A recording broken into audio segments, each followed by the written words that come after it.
we're doing, people? He's alright. Give me a wee second here. Set up another hangout. I'll be opening up. Hopefully we can have some cordial discussions. If you're a globe idiot out there, you know, come and have a wee chat. Take a night off. Don't give me any of your bumf. I'm not interested in it. Okay?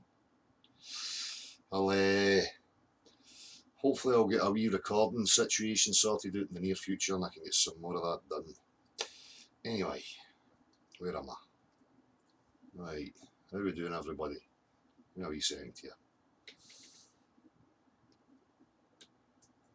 What am I doing? I need that one. No, wait a minute, actually.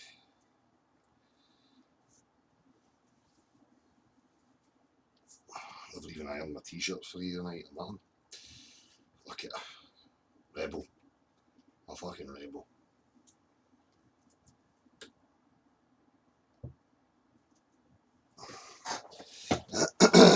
So, I think Gav's going to join as well. We'll have a wee chinwag just about the last year.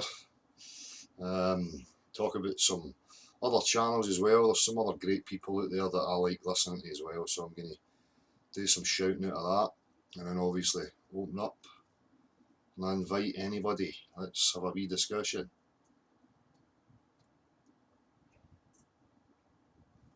Right, event.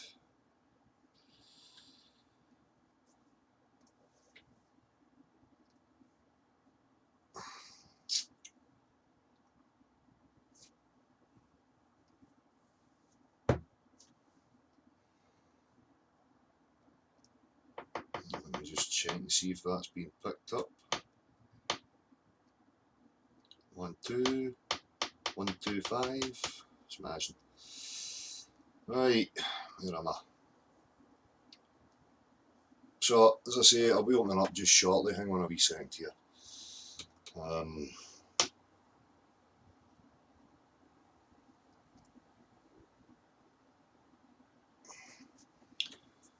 come on. Hey. So, I'm taking a night off. I'm not going to get through all the usual stuff. I just want to get to the chit chats, you know. One thing's for sure though. One thing is 100% for sure. I'll no bother with the big long intros. I'll just leave it to the man. But no way that water can curve around a giant sphere.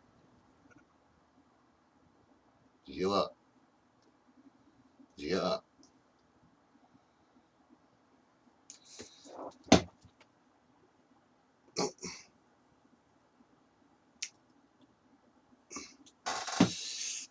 In case you missed it. But no way that water can curve around a giant sphere. Well done, big ass. I'm sure there'll be many people interested in how much you charge for a shot of that mush of yours. I discourage anybody, right enough, because it's a bit used up now. I suggest you go and find a new one. Right. So I'm just going to wait. I'm going to see if Gav's about here. No, there's somebody in here using my... It's no 3 Mirren Street. Right, somebody here's spoofing my actual name. I seen that they're spoofing the channel. And now they're spoofing my actual full name. Right, Derek Felberg, 3 Mirren Street, Paisley. It's no 3, it's 2. And it's no street, it's drive. You fucking imbecile. You're no very clever. I said that to you before. Whoever the fuck you are. So where is that? Well, we'll leave him there. It's a handsome bastard anyway.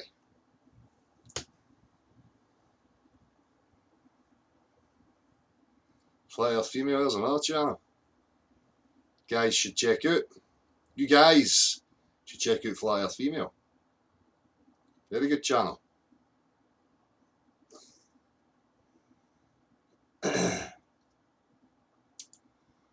I think this is what they've got. This is their new tactic. Oh, I'm going to put my name up. I mean, I drive my motorbike up to the door.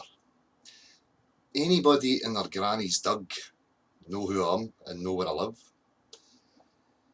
Well, we've got somebody here thinks that they're going to put my full name up and my address and it's somehow going to produce measurable curvature or something, man. It's bizarre. Alright, no bother, Gav. So, the year's events. Have we had anything new? Anything new from the globe? No, nothing. Same old. All the thing that we've seen is an increase in the personnel. They have wheeled out the vagrants, the pond scum, and they are now upping the ante in the psychological and emotional games, as if that's going to affect people like myself. It may well affect those of you out there, so be cautious of these people. That's their game. Okay? There's no need to engage with any of them. You stick to reality, stick to speaking to those that you care about if they're interested in listening, and anybody else in your direct experience. This online thing is really no it. Okay? So I say, for me, I just like being a pain in the arse to them. So I like maintaining this presence online because it gets right up their fucking craw. And they don't like it. So for me, it's just a twos up. And again, it's just good to get new info out there and topics of discussion, talking points, and keeping tabs on pretty much what they're up to. And also a place for people to congregate and let us know who they are and what they've got to offer. So it will be continuing. Sorry, lads. I'm not sure if it's. I've seen somebody put 77th Brigade. 77th Brigade. Check that out. So, so Derek Felberg, 3 Mirren Street, Paisley. That's why I never mention the Jews. Is this probably some sort of Russian Vidzi type fan? Maybe even him, right? People who like to point the finger at a race or another person for their shortcomings. You know, this is the another aspect that they breed continually and they try and perpetuate, is to have you in a state of mind where you're blaming and looking to chastise and hang other people. You know, this life that we're living and what you partake in is your free choice. Okay? You remove your attention if you do not like a product or whatever is being offered, and that's the way you go about it. You don't become a racist and start trying to shut races of people down and blame them for all sorts of idiotic nonsense. What kind of moron speaks like that? Eh? A psychopath. That's the type of stuff that they inject into this. Again, objective science is not political. It's not religious. It's none of that stuff. Although there is aspects of supposed science that is religious, like the globe, heliocentrism, and all that jobby, you know. But we're not interested in people's subjectivity, or their skin colour, or their sexual preference, or any subjective nonsense. So you should be deeply suspicious about any character who continually tries to muddy the waters of the objective investigation into the dimensions of the earth that we all share. These people are at it. They know what they're up to. Okay? But people are free to discuss whatever aspect of history that they think they can figure out or whatever. That's not what I'm getting at. What I'm getting at is this topic itself stands alone. It's something that we're all experiencing right now. It's not a story. It's not a hearsay from history or any of that stuff. This is everybody's direct reality right now. So I'm not interested in events gone by and Jews and Nazis and gays and all that stuff. I couldn't give a fuck, right? I'm secure in myself. I don't need to care about what other people are up to in their subjective experience and endeavours. It's irrelevant. And anybody who's smart should be realising that. And once you realise that, then the people who muddy the waters, the manipulators, the game players, become very apparent very quickly. That's why, you know, I represent objective science. There's many other aspects that I like to engage in regards to us, our subjectivity and what consciousness is. But passing judgment and being racist and homophobic and all that stuff, nah, it's just not on. They're barking up the wrong tree there, and you're for the watching, you sneaky fuckers.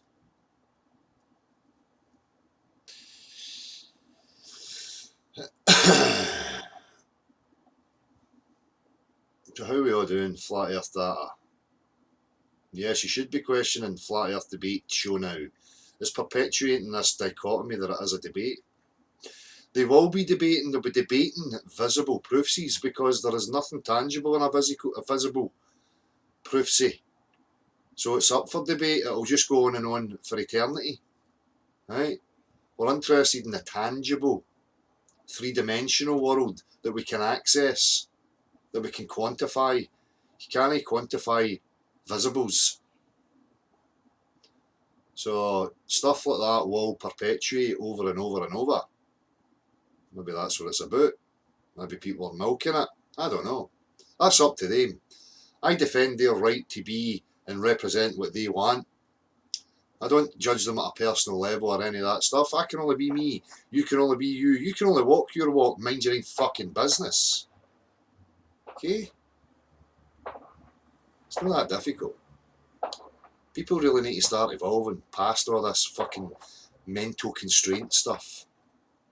Right? Wasting your energy and your time trying to control other people and pass judgment on them. What are you up to? In your subjective experience, if you know what you like and all that stuff, then you take what you want for your subjective experience and leave everybody else to go on with theirs. Right? As soon as we have people showing up trying to dictate and control other people, alarm bells should be ringing. If we want to get out of this and we want to be actually free as a society, these people and their antics need to come to the surface. They'll come to the surface quicker once you sharpen up a wee bit and you know what you're looking for.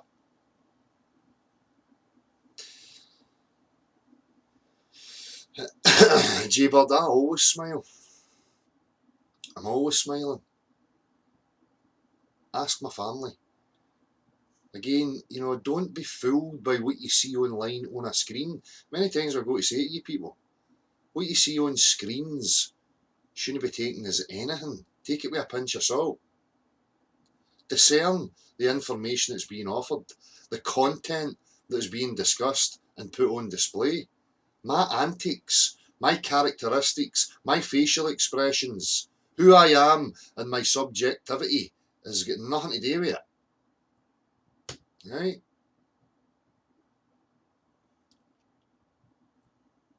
There. There you go. Smiling. What new? Is the world saved? The world is saved because I smiled. It's nice to smile. I smile every day when I go out into the street. I nod my head and I say good morning and hello.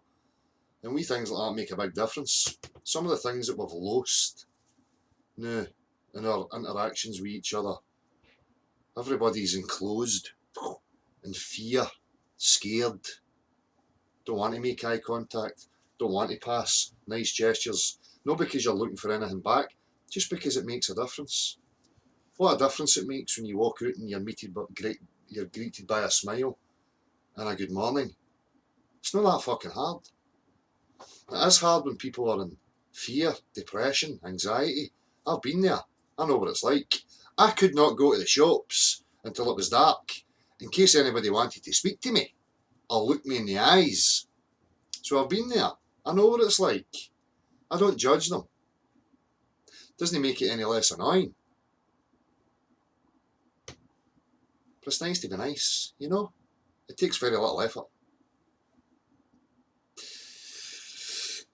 But when I'm on here and I've been dealing with vagrants and scum for years, giving me the same old shite, You know, you're kind of on guard a wee bit, and you have a short fuse. Yeah, but that's not who I am. That's who I am in regards to this topic. That's it. I apply myself. It's just about having a bit of self-control, discipline, a knowing of who you are.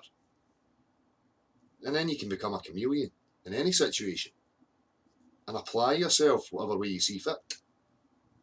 Right?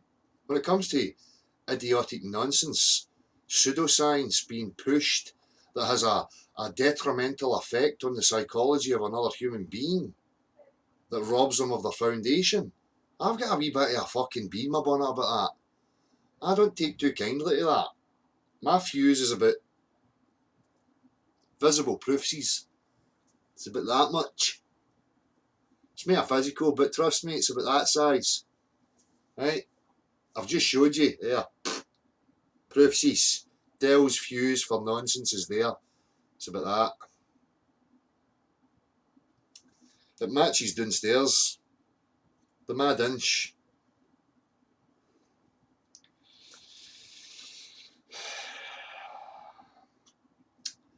But just like the mad inch, if you're nice, it will grow and stand up to attention.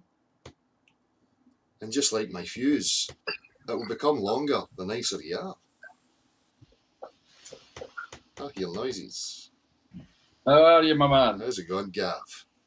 I'm sound. Yourself? Nah, good, mate, good. I don't need to just flip you on there so that you can be seen. There you go. You alright? Aye, I'm sound. Right. Nice one. Hold on, I'm just going to shut my shed door now.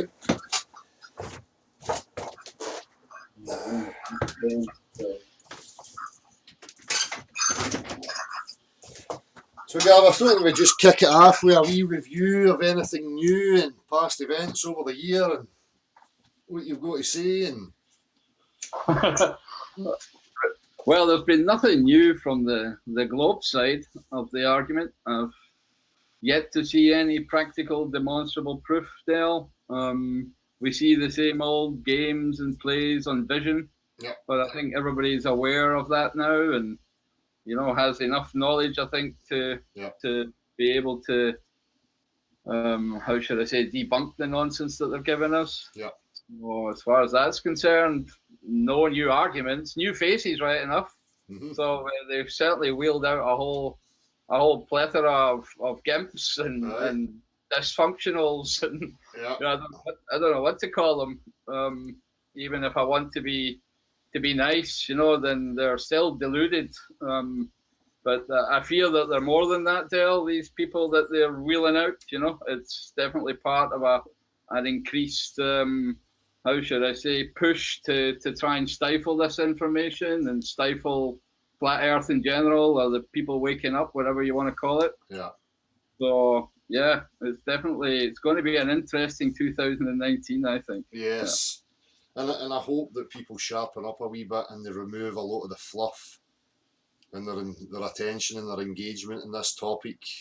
For me, I would like to see a lot more of that. Again, I was pointing at how recognising these people and their antics and some of the games that are being played, and there's a lot of people here muddying the waters and offering up crap. If people had cut right to the chase from the off, we would be a hell of a lot further ahead than we are right now.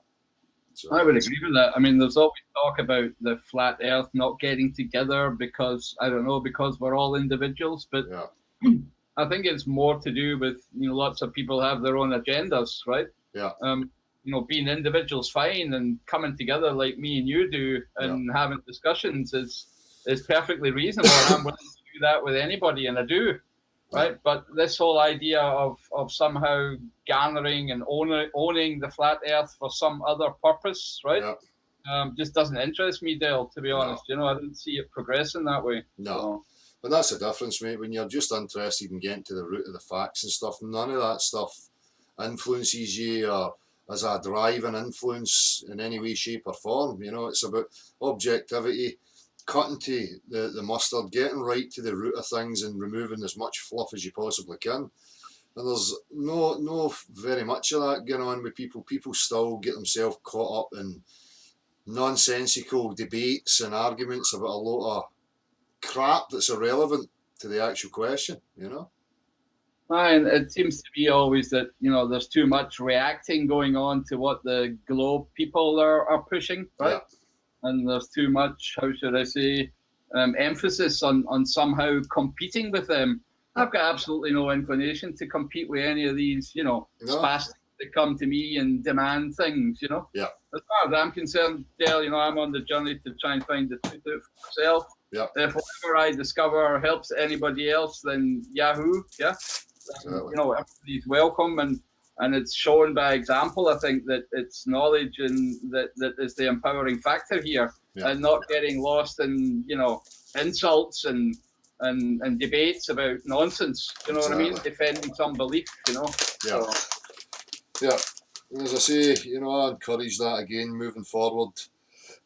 Whoever you're out there, whatever your bias may be, I ask you to suspend it, to get objective and, push this to the forefront, because it isn't going away, and it's just no good for anybody, this cult and this zealotry standing up trying to oppose, legitimate questioning. It should be encouraged. And as I have seen the amount of people who have become sharper, more aware, more empowered, more knowledgeable, it's great. I mean, if you're looking for humanity to evolve and change and for life to get better, anybody out there should be looking for that and to push that forward, Absolutely. I mean, anybody who doesn't want that is, on the wrong side of evil, right? However you want to define it. So, yeah. I mean, that can only be the goal that we all have, that some of the things in this whole system that stink to high heaven, we need to change them. And that is all about empowerment. And you've said this so many times, Dale, the fact that the human race seems to be missing its fundamentals, right? Or its foundations, either in terms of where we are, what we're doing here, or even in terms of knowledge. We see kids coming out of school, more brain dead than ever nowadays, right? Education's going backwards. So, if we don't have that, then how are we possibly going to progress? So? No, exactly. They've been missold an idea of progression being just technology. But what about our interactions with each other, our relations with each other, our quality of life? These things are falling by the wayside because people have been sold a misconception of what evolving actually is and progress actually is. It's absolute nonsense. And at the same time, these tools and technologies that people are scrambling for are tools that are helping to imprison them even more. I mean, me, I've been around a bit, and when I see India, just to take that as an example, what you're saying, people don't have running water and decent electricity, but they've all got smartphones, So you'll see everybody running around with smartphones, and you still see old grannies sleeping in the roadsides, Shocking. So, something's fucking wrong, right? Exactly.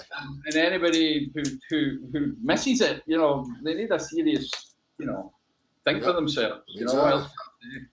It's a sad state of affairs, just as you say. The nonsense that we put our attentions to, in particular, let's go to Mars, let's go to Jupiter, let's go to, as you say, there's people that don't even have fucking running water. What the fuck is going on? Do you know what I mean? Where's the humanity? Where's the compassion? Where's the will to change that? Because remember, your ancestors, the future people that are going to come from your lines are going to be subject to this nonsense. And that's on our heads. I'm willing to take responsibility and try and make that change, Me too, yep. I think that's what everybody has to do. And, I think everybody of decent nature sees it that way too, Dale. Sometimes I know they don't know what to do. Like, how the fuck can I help? Yeah. But I think it's about being direct, honest, meeting bullshit head on. Yeah. Exactly. Not standing for it. All the things you portray very well, my man. They'll be missold these ideas, as you say. What do we do about it? Oh, go and protest. Ask your government for this or ask somebody for that. No, just change your state of mind. Sort your focus, sort your attention, sort your own fucking mind out. Stand firm on it, represent it, and share that with the people around you. And it'll be infectious. And it is too. I mean, especially just to get back to this topic of flat Earth, it is infectious. I mean, we've talked about too about so many, how should I say, people that even if they only see it at the beginning as an intellectual activity, it really is a stimulating one, Dale, because it makes people think about all these different things that, we've talked about here: visible space, physical space, how does navigation, what are the luminaries, what is it that we actually know, right? And not just what we think we know. Exactly. And that is really stimulating for anybody who's looking to use his brain. Exactly. That seems to me to be one of the biggest openings into this subject, that it is a very, how should I say, exciting new look on life, right? Yeah, exactly. I was just going to say that. I mean, the implications, the possibilities are so different, radically different, and it's exciting. And the opportunity here of real understanding and real knowing. Again, for me, just in my postulation, I feel like we should have had that knowledge, that at some point we did have that knowledge, and for whatever reason, I don't know what's went on, we're now in this position where we don't have it, and we're in bewilderment and confusion, running about in the dark, taking stabs at each other, and through that insecurity, we're trying to control each other, and it's just an absolute shit show, I'm with you too, that I think there was stuff known before that we've forgotten. Yeah. Because, I think you can see that even in the last 300 years, Yeah. If I look at, what was in a mathematical curriculum 200 years ago, would have been projective and perspective geometry, right? Yeah. Would have been a standard part of your mathematics. Yeah. You don't see that anymore. It's gone, right? So, I mean, even in a short space of time, you can see how knowledge is no longer being transferred properly, right? Exactly. And I shudder to think what it was like, even before that, where again, we have no real way of knowing what did happen, but there is evidence pointing to all kinds of things. So, exactly. I'm open-minded on that too. Yeah. That's it. So it'll be an interesting year, I'm sure. As I say, they're up in the ante. People, you've heard and we've listened to this. It's a fad. It's a nothing. Nobody's interested. It's a minority of morons. But yet we're getting new characters wheeled out and elevated with hundreds of thousands of subscribers and tens of thousands of views on their videos. So that tells you that something's going on. Because if it's such a minority and small, where are all these hundreds and thousands and millions of people who are curious about this question? Somebody's cage is being rattled. If it's a dying fad, why are they all the new foot soldiers out in force? Exactly. So something doesn't add up. Exactly. Again, don't listen to their words. Watch the walk. It doesn't add up. So. Yeah, again, even in my own personal circles, right? People that I've talked to 2 years ago, are still approaching me with questions, right? Yeah. People who didn't want to know 2 years ago are now asking questions. Yeah. And you can see them it's piquing their interest. Yeah. And I think it has something to do with it, that it's an intellectually stimulating thing, right? Yeah. People want to use their brains, right? Yeah. Unless you're totally captivated by the idiot box, right? Well, that's it. Unfortunately, hangs in every living room, But exactly, and that's it. The interactions on a one-to-one level, and in actual reality, there's a process of reasoning with each other going on there, and people can see that, you're not crazy. That what you're offering and saying is reasonable and is worthy of contemplation and assessment, and that's the way people need to continue forward. No listening to this fucking shit show online with all these fucking faceless gimps pulling at your emotions and all that stuff just because people are giving them their attention. Again, remove your attention, place it wisely. Yeah. I mean, we see this on a daily basis here, right? After whatever we've had a discussion with each other on the internet, there's people out there, multiple people out there making hit piece videos as if they've nothing better to do, I mean, why? It's mind-boggling, Dale, right? Yeah, it's illogical. It's irrational. It's just not reasonable. It's telling you everything that you need to know. You get people here who are just interested in listening to each other, having that honest discussion, mannered, respectful, and then bang, as soon as we're finished, we're getting it in the comments section, we're getting videos made, and it's just little faceless weakness that's going on. But they expose themselves. The smarter people get, the more they understand the processes here and how to recognise propaganda. These clowns are digging their own grave, you know? Yeah, no, as you say, give them enough rope and they'll hang themselves, you know? Exactly. You know? That's so very true, and we've seen it happen so many times, and it's going to happen to the next bunch of foot soldier wankers that are going to come our way, you know? So I'm expecting to see some new faces this year, but I'm not really expecting any higher standards, you know? No, we're not going to get any actual physics. We're still going to get proof visibles and rhetoric, sophistry. I mean, that's all it's got. It's just going to be rehashed, reworked, and that's it. And that's why, Dale, we're going to have to take it to them, you know? So Exactly. we're going to have to continue the run in universities and colleges, and I hope other people will do it too, armed with whatever knowledge we can provide or help we can provide. But we need to be out there and force, you know, basically getting these people to have a conversation, and not just ignoring the topic. Exactly. And 00 scientists will be coming from the nether regions to save the world from pseudoscience as well. So they'll have that to contend with, you know. So.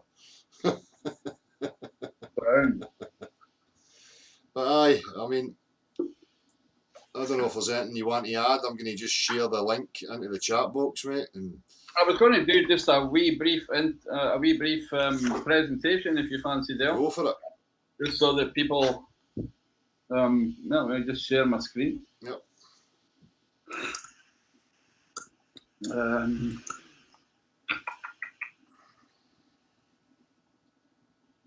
Right. Can you see that? Yep. Oh, aye, this is aye. Good, man. Forgot about that. Well, what I wanted to do was just give a little bit of, you know, knowledge or insight into this whole process of navigation and map projections and how it ties to our reality, right? And it's a very difficult topic, so I'm not sure I can do it justice in a short piece of time, but I'd like to at least try and summarize a few of the main things that I think people need to understand or know about, yeah? So what I'm showing at the moment is the so-called celestial navigation sphere, right? And if you see on the screen, you'll see a triangle that starts at the top here on P and X and Z. It's, you know, it's got this wee curved base and this triangle here, right? On the light blue. And then you'll see on the little sphere in the middle, right?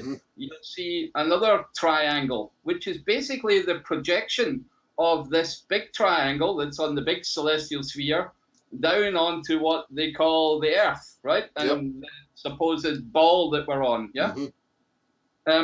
and these two things, so the triangle on the celestial sphere is called the celestial triangle, and the one on the ball that we're supposed to be living on is basically called the nautical triangle.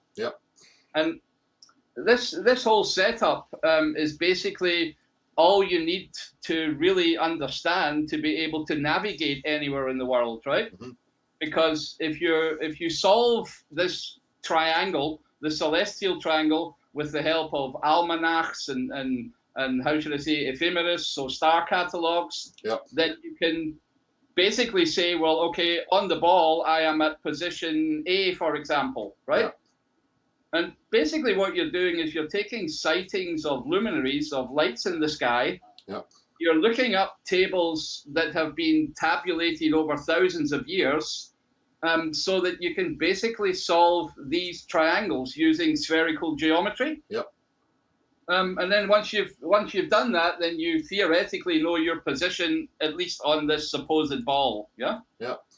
Now all problems of navigation can basically be solved by these two triangles, the celestial triangle and the so-called nautical triangle. So basically they're similar triangles. And remember, we've talked about this before, where they basically say that the center of the sphere, of the celestial sphere, is the same thing as the center of the Earth, right? Well, so, it's you that's the center of the sphere. Aye, that's exactly what I was going to say. Sorry. So, aye, sorry, not to buy in any time, but you know, what they're showing us here is apparently an Earth inside a celestial sphere of stars, right? Yeah.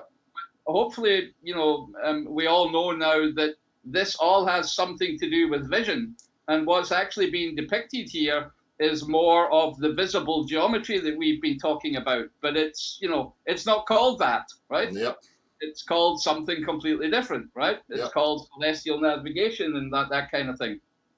So, you know, I hope people can see the similarities here of what's going on, that this triangle on the celestial sphere is very similar to, you know, my visible perception of objects, right? Yep. Any object also takes up a position on the inside of my, you know, concave sphere, which is our visual perception. Yep. And basically, you know, it's not the Earth that we're on. This is our eyeball that should really be depicted here, right? Yep. As far as the celestial spheres goes, yeah. Yep.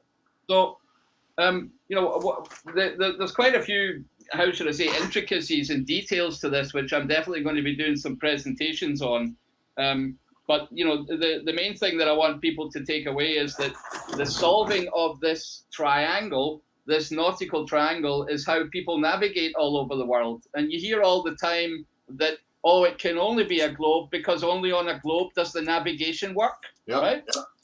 And that's something I'm going to be putting to bed, in the coming month, right, with a selection of videos explaining how it is just as possible to be on a flat plane and to have spherical vision, and you will have the mathematics working exactly the same way, Dale. Yep.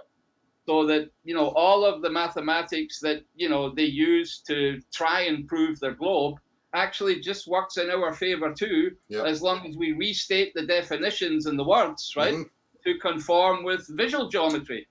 Because if we do that, then all the there's nothing wrong with the mathematics. They all work in the favor of the flat Earth too, right? Yeah. And you know, I want to put that to bed, and I want to make sure that academics look into it in more detail. Yeah. So you know, there's another slightly more complicated version of that diagram, and I'm showing it now. Yeah. But it's basically the same thing. That this little ball in the middle is supposed to be the Earth. And all these fancy lines around here have to do with the paths of luminaries or the imaginary lines of the celestial sphere. Yeah. And you can see that all these things are just big, great circles, right? Yeah. So any circle around the sphere going through both the poles is basically a great circle.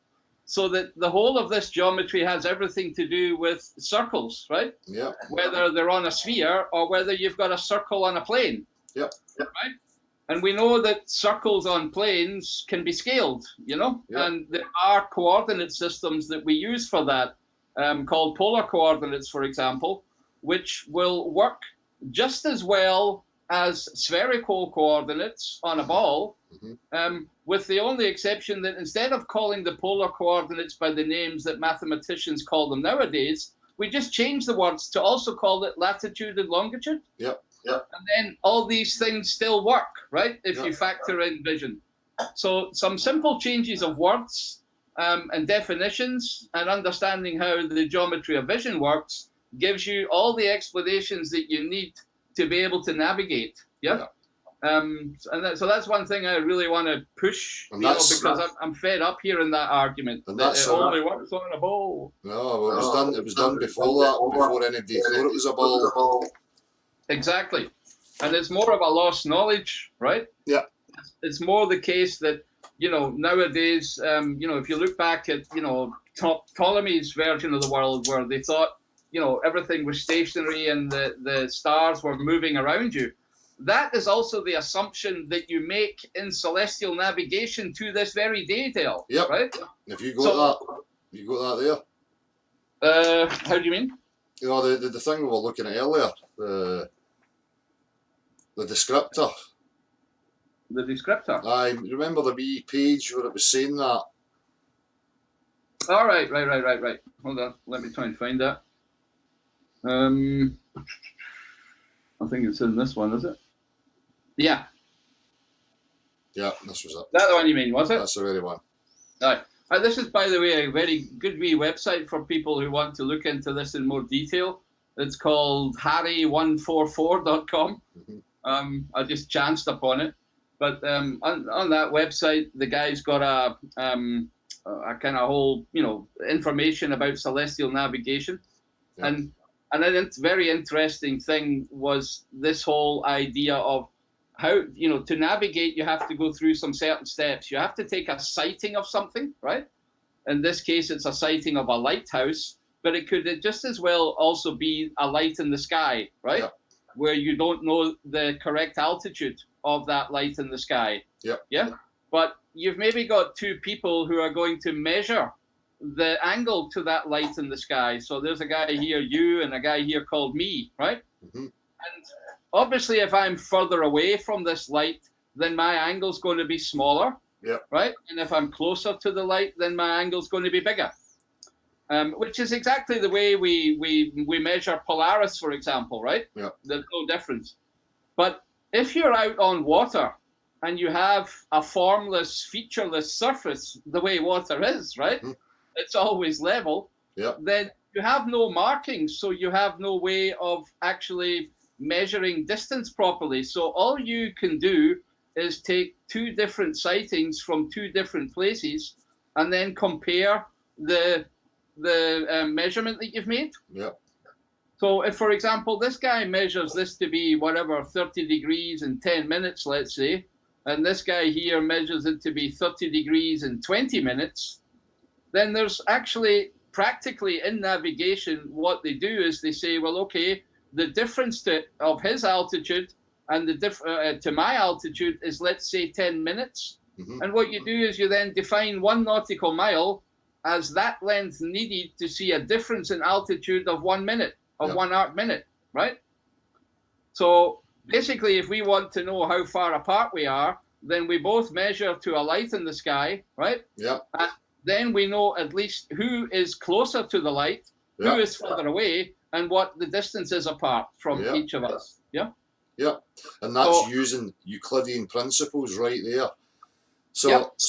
so now what people have to do is imagine that there's a curve now between these two figures, and the me figure is round the bend. How are they going to find each other? Yep. How would they ever find each other? Yep. And the distances would be wrong as well, right? Because exactly. A curved arc is longer than a straight line, right? Exactly. And his horizontal line is now not the same as you's horizontal line. It's fucking pointing somewhere else. Exactly. And what they do for certain much of these things, this is also quite, they have things called site reduction tables for marine navigation and for air navigation. And yeah. So this is a military website, the National Geospatial Intelligence Agency. Mm-hmm. People can look it up. There's actually quite a few good books in there as well. I'd recommend the American Practical Navigator for anybody who's serious about learning more. Yeah. Yeah. Very good book. Yeah. But so they use these, tables, and even the name site reduction tables tells you a lot, right? But yeah, to go back to your point here, if we understand that we have spherical vision, right, or that our visual space is not Cartesian, right, mm-hmm. not box shaped, yeah. And we understand that we're on flat level water, then all these navigational things work just fine, right? Yeah. And when people say to me, go on, then prove it, that I don't need to, because it uses the same formulas they're already using. Yep. I can literally just turn around and say, hey, it's the same way you're using them. It's just that I'm interpreting it differently, right? Yep. And people might think that sounds a bit like a cop-up, or a cop-out. So I'm going to be doing a couple of mathematical papers on that, Dale, just to make it very clear what I mean, right? Excellent. And something that I want academics to get their teeth into. So excellent. I think that was the main point we wanted to talk there. I think Yeah. I definitely want to point out that to people that these definitions of nautical miles has everything to do with seeing, right? Yep. We talked about it the last time too, the number 3438, being the number of nautical miles in the radius of the Earth. So they just make that assumption based on dividing the circle using base 60, yeah? And it would seem to be something that's been known for a long, long time.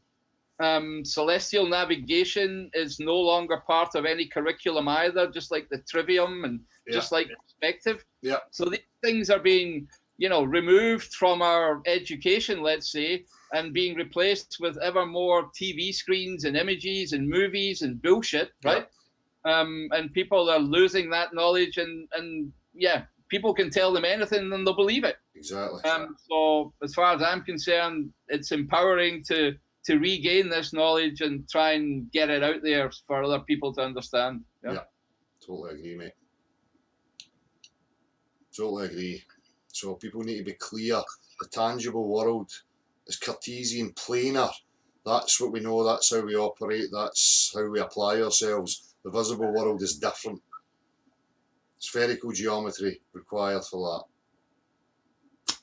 Absolutely, and just one thing while I'm at it here. So there's there's two different coordinate systems. One's called polar coordinates, which people have probably already heard before, right? Yeah.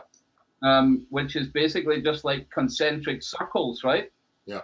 You're at that point, and everything going out away from you is the distance outwards. Yeah. And the angle, for whatever angle that you're going in, is just measured the exact same way. So this would be an angle, and this would be the distance outwards. Yeah. Yeah. And if you compare that to the spherical version, I'm not drawing a very good sphere here, sorry, but just so that you've got the picture, then you've got. That's a really bad fucking sphere, Gavin. Hold on. I'll draw it below. It maybe makes it better.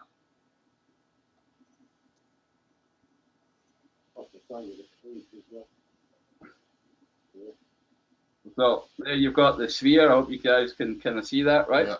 Then latitude and longitude, on a sphere, right? If let's say I start at position A on a sphere and I'm going to position B, then I have to basically go out along this way and up this way if I want to measure my latitude and my longitude. Yeah. But what I'm really doing is just taking a straight run, right? Yeah. Across that. Now, if you look at the polar coordinate version, then that's exactly the same. I can have a latitude and of two different points, right? And I also have a straight run. So this triangle here, right? And this triangle here are basically, the same thing, right? Yeah. Except that I'm defining latitude and longitude on a sphere rather than defining latitude and longitude on a planar surface, right? Yeah. But even their depictions, they will show you that they're always, the observer's always on a plane. Yeah, exactly. So, polar coordinates on a flat surface where things are just going away from me and I've got an angle left and right to, Polaris, let's say, is exactly the same as what they're doing on a sphere, right? Yeah. Except that it's a great circle of a sphere they're using and no longer just concentric circles on a plane, right? But to solve the nautical triangle that I talked about earlier, right, you basically still have to go through the same things. You have to take a sighting of something. In our case, we're on flat water, right? We know that, right? And we're taking sightings. And in this one, they're imagining us to be inside another big celestial sphere. And they're just trying, they're playing with map projections and things to make us believe we're on one. But it all works just fine with this polar coordinate version, right? And again, I'm maybe going too far here already because I wanted to keep it short and sweet, but I'm going to be explaining all that pretty soon in videos, right? Excellent. Look forward and I thought I'd just play with my new wee toy. I got a wee kind of set up here and a wee app so that I can draw wee pictures and stuff and write wee formulas down and my wee whiteboard and chalk. That's it, mate.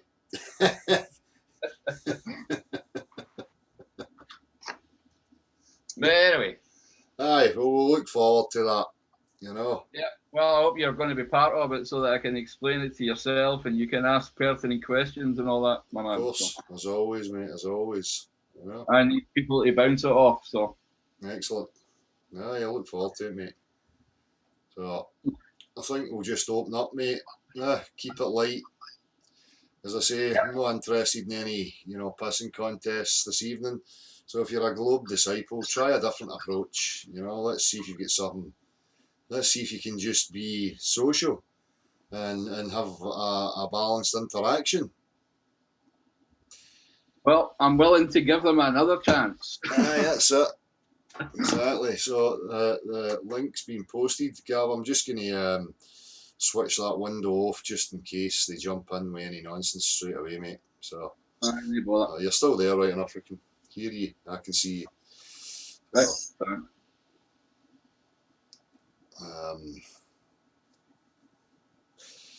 it's going to be a busy year, busy start to the year. Oh, definitely. This is the momentum's there. More and more people are awake. They're throwing more and more soldiers. So this is the time we need to be just as active, I think. So, and if you think anybody's going away, they're deluding themselves. Yeah, they're going to have to pay more. They're going to have to get more soldiers on the ground. They're going to have to ante it up. So let's see them crank it up even further still. That's it. I'm going to laugh all the time. Exactly. Bring it. Well, who would have thought it? Our friendly alien, our house Dobby. What is it? Hey, friends. All right. What are you wanting, son? What's your real name, P. Mars? Patrick Marsden. Patrick Marsden. Is that not an actor?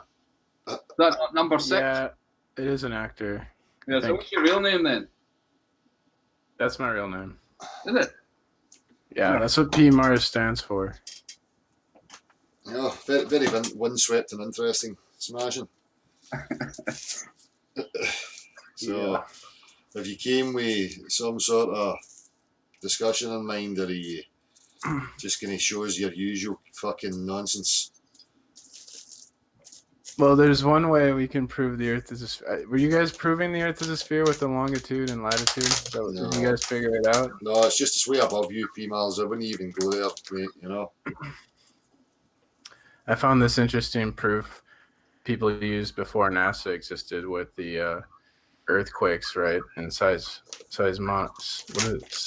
waves. P. Miles, I told you I didn't want any of this stuff. Does earthquakes give you measurable proof of the shape of the Earth? Yeah, they do. Well, would that be the P waves and the S waves you're talking about in seismology, P. Mars, does it? Body waves and surface waves, is that, I think? Yeah. And you really think that brings measurable proof of the Earth curvature, do you? You're going to have to look harder than that, my man. Yeah, I believe so. Yeah, so you got anything else? Tell us a joke or something. A joke? What a Benz. Well, hey, P. Mars, I asked you yesterday, what do you call a lens with no curvature? What do we call a lens with curvature? With no curvature. I don't know. What do you call a lens with no curvature? I told you, Deli, when you get it. I even answered it for you yesterday, man. Did you miss that?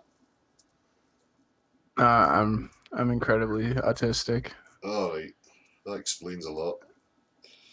Mm-hmm. Well, I'll let you find out for yourself.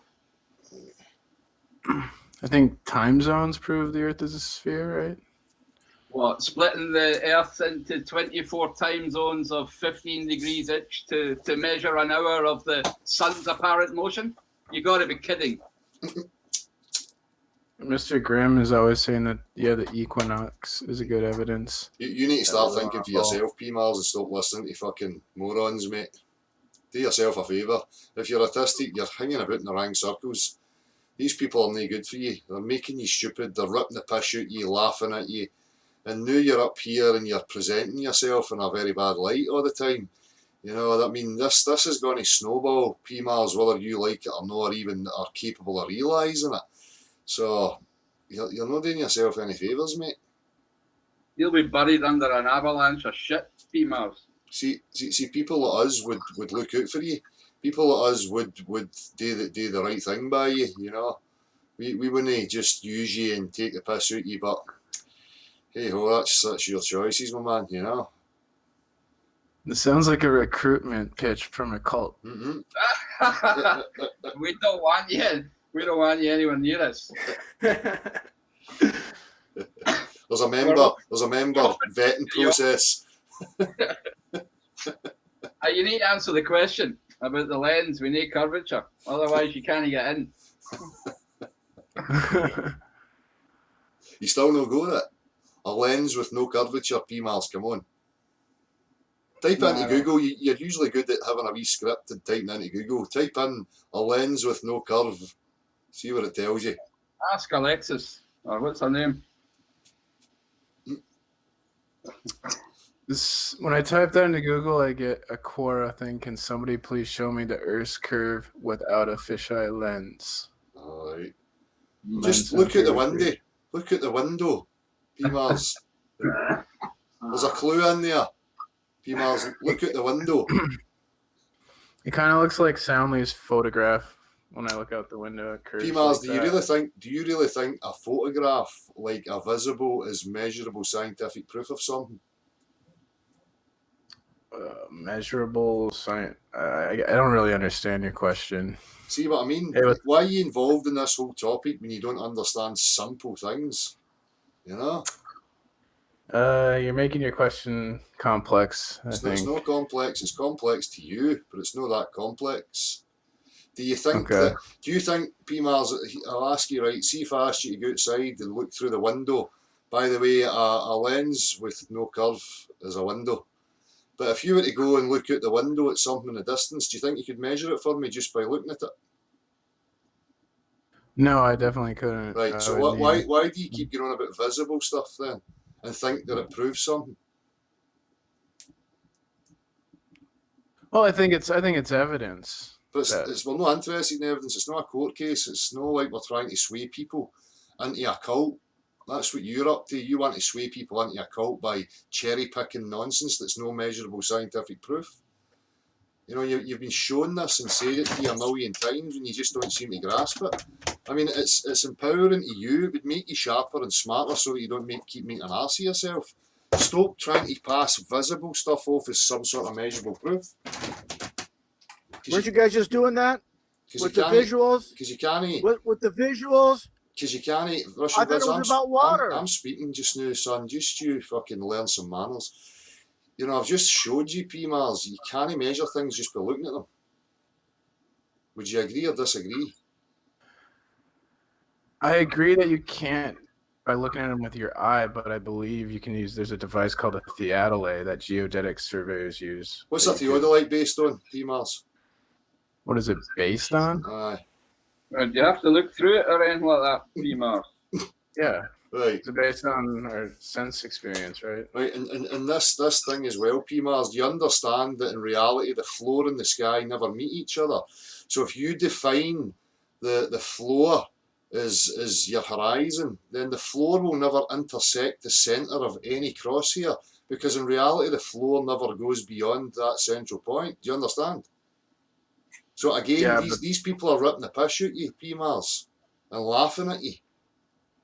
And then you repeat it. Then you repeat it. The horizon's an abstract concept. Exactly.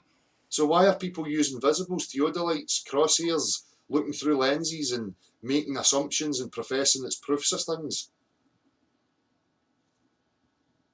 Because their epistemology is based on empiricism.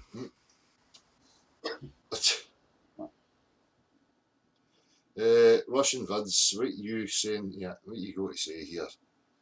Just be calm and take it one sentence at a time. You need to unmute yourself. Probably rattling away in the background there and don't even realise nobody can hear you.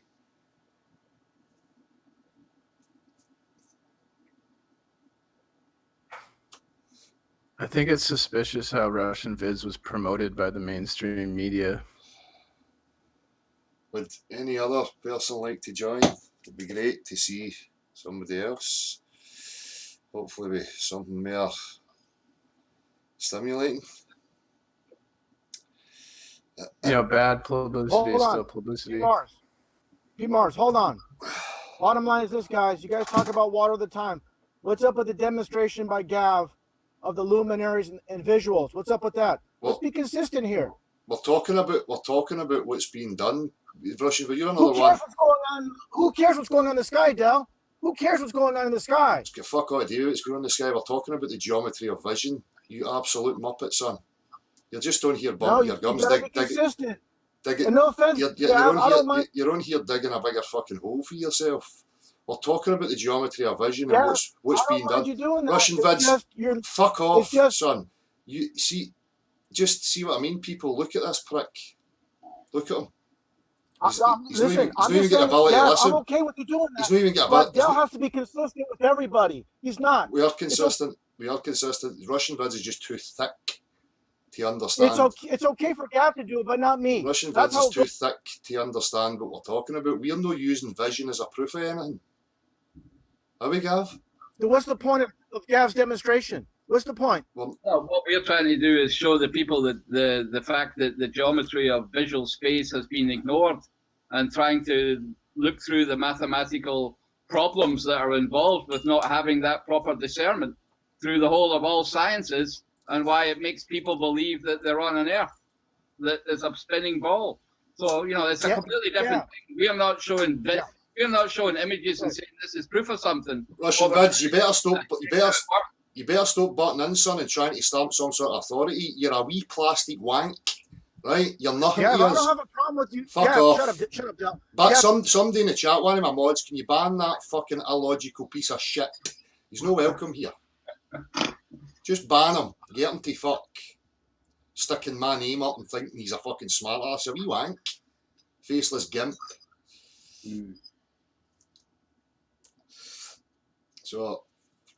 It's strange that we have to explain that. There is a huge difference in, invoking visibles, like, oh, here's a picture of Earth from space, right? And what we're doing the exact opposite. We're trying to dissect how they get away with that deceit, And the fact that we have to explain that after 3 years, I don't really understand where that man's coming from. No, he's just digging himself in now that he has to just show face that what he's actually about. None of us use visibles as any proofs of anything. It's not what we're talking about. He's just misconflating deliberately. Yeah. Right. He's just a clout chaser. A what? Sorry? P-Mars, you're actually more welcome here right now than that fucking fan, Dan.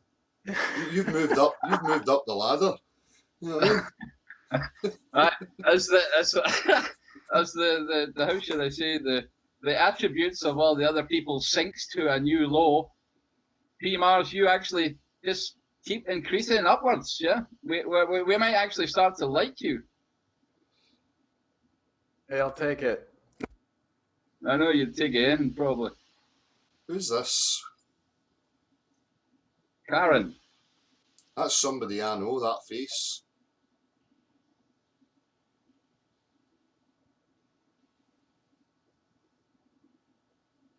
Are you going to speak? Yeah, I said clout chaser. A clout chaser is someone who basically he comes on here to get attention from Dell's audience and just using Dell for that. Mm-hmm. A bit like yourself, then. Exactly. All right. Well, at least you admit it. Right. What happened to Karen? Is that it? Somebody spoofing an account, mate. That's actually a wee bit concerning because that's somebody I know. Oh, that's a troll account. Their name is kind of inappropriate. That's liable stuff there that they're doing to somebody, and bringing it here for whatever reasons. Impersonating accounts and people. Yeah, I think there's. I don't think that's a particularly nice thing to be doing. No, it certainly is not, is it? Is that a friend of yours then, P-Mars, is it? Oh. Oh, sure, why not? I mean, I'm friends with all the porn bombers and hackers, and I'm responsible for everything, so just add another one on the list. I know causation and, just because things are concomitant, but you always seem to be in the same place at the same time. Aye, hanging about with these reprobates. Are they your friends, P-Mars? At one point, I had friends, but I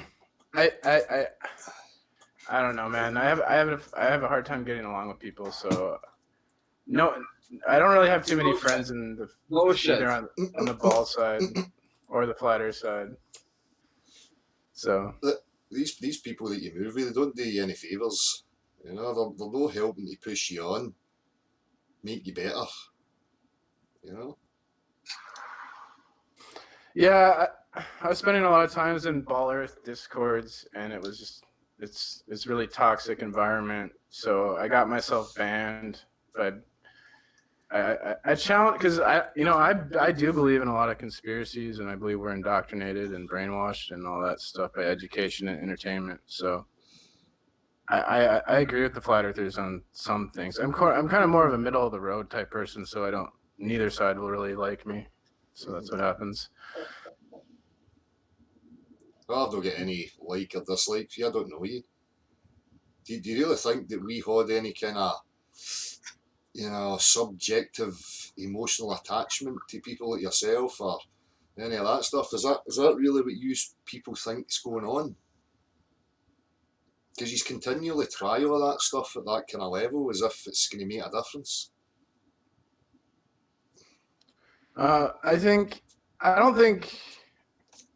don't know. I think some people in the flat earth are using it to con people out of money. So, well, there's charlatans in all walks of life, P-Mars. You should know that, fuck's sake. Yeah, our society, unfortunately, is just a lot of cons and scams to get people's money, and it infiltrates. Like anything you get involved in, no matter what it is, money is gonna corrupt it in some way. So it's unfortunate. That's the truth. So what you got to That's say? the world we live in. What you got to say about us? We're not interested in money. That's not our motivation. What do you think your motivation is? What could it possibly be? Well, I'm really interested in the truth, so I like talking to flat earth people about subjects like propaganda or 9/11 or vaccines, who the elite are, stuff like that. Right. And do you think it's healthy to continually talk about things that you've not got any experience in? Is that no like kind of a sign of some sort of mental instability or mental illness when people talk about things that they've not got any experience in? I don't think you have to have experience to talk about something. No, you can talk about it. True. But to try and establish the truth or the facts of any given thing, if you're not experienced in it, what is it you're engaging in with people if you've not got that experience? Is it just like useless information and morons waffling at each other to have a pissing contest? I mean, I don't know. Well, that would describe YouTube pretty accurately. I don't think. What, the whole of YouTube? You generalising the whole of YouTube? Yeah, I think a lot of communities are the same. A lot of the flat Earth, Ball Earth communities that we have here to behave and act similar to other communities. Like it could be a community about anime, and there's a lot of there's a lot of trolling and sniping and porn bombing in those communities. So. And you're one of them. So who's this? We've got Flat Earth Data.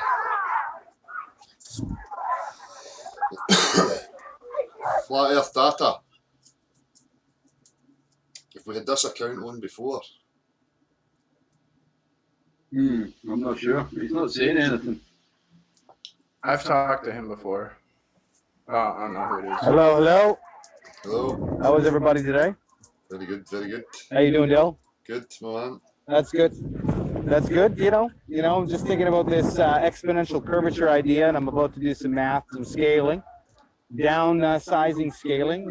Taking let's say 100 miles or 110 miles of Earth's plane, and scaling it down to 100. Taking 100 miles, turning it to 100 centimeters.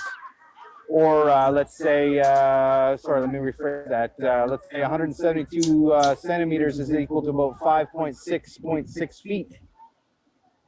In other words, taking Earth and modeling it down to smaller scales to prove that you could, scale down, for instance, let's say Mount St. Helens. Let's say we're at the peak of it, which is at 830 meters, which is about I don't know, 4 kilometers, let's say, roughly. I can't remember the math off the top of my head, but let's say it's 4 kilometers. Let's take the kilometers and turn it into centimeters.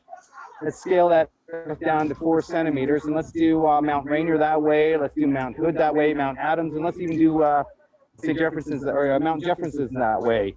And I did already a scale video on YouTube with the exact measurements. I didn't lay it out to you in layman form, but is there anybody who can can duplicate the experiment? But it proves that the observation of these mountains standing on Mount St. Helen match the scale model panoramic that I did. All right. So this exponential curvature that I mentioned is to the people who believe standing on a shoreline, believe that at 3. So you're trying to quantify vision and scale down something that's going to be totally different from the larger scale and how we actually see. I mean, I don't.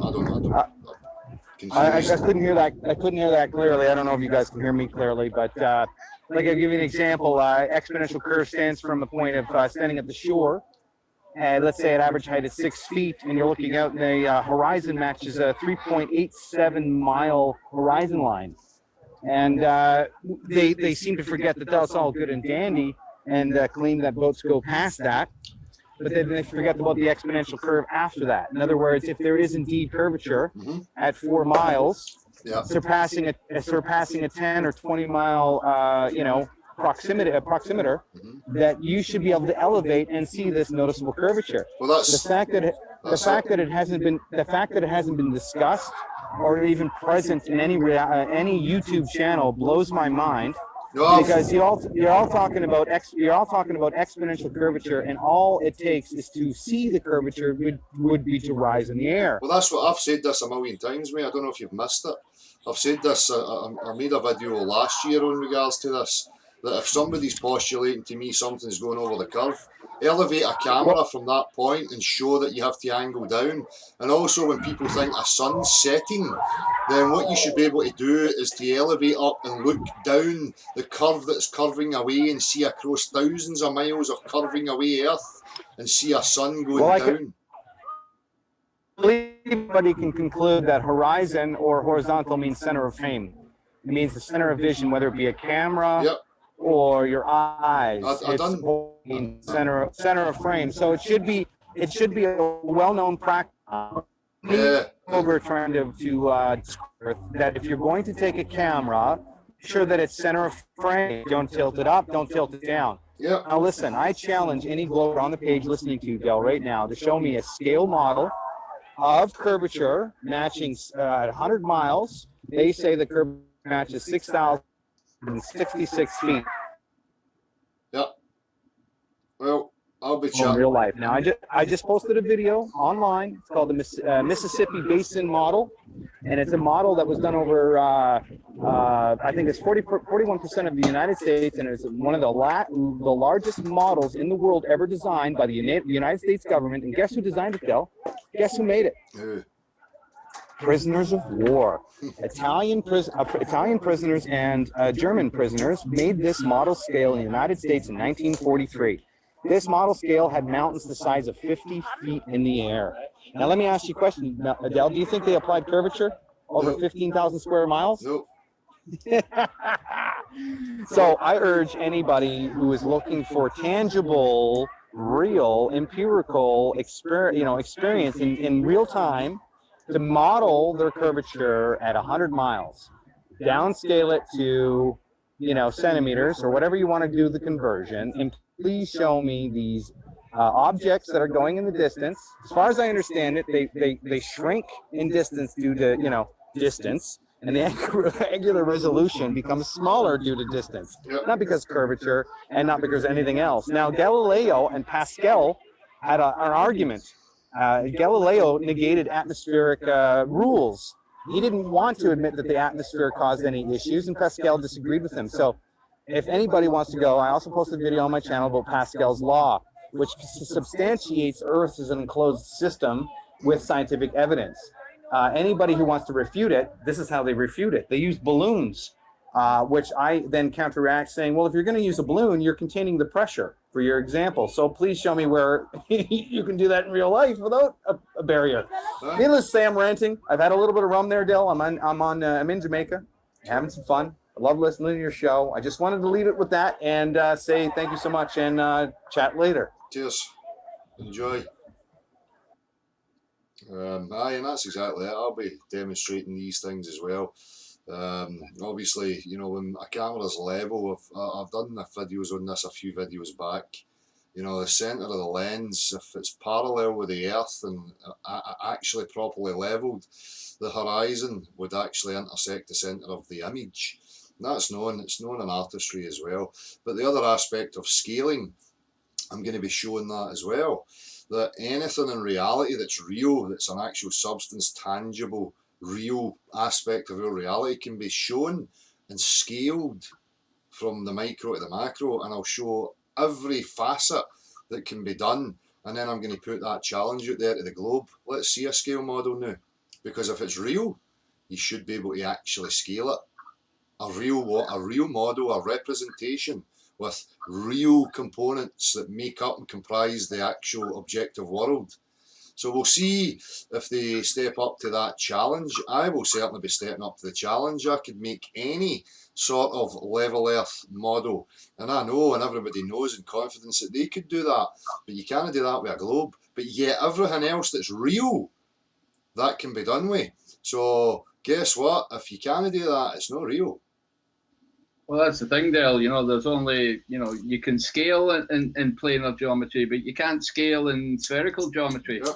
You know, because the size of your triangles will depend on the size of the sphere. Yeah. And the only one that would appear to work halfway reasonably in their model is when they take their radius to be the number of arc minutes, you know, 3,438 nautical miles, right?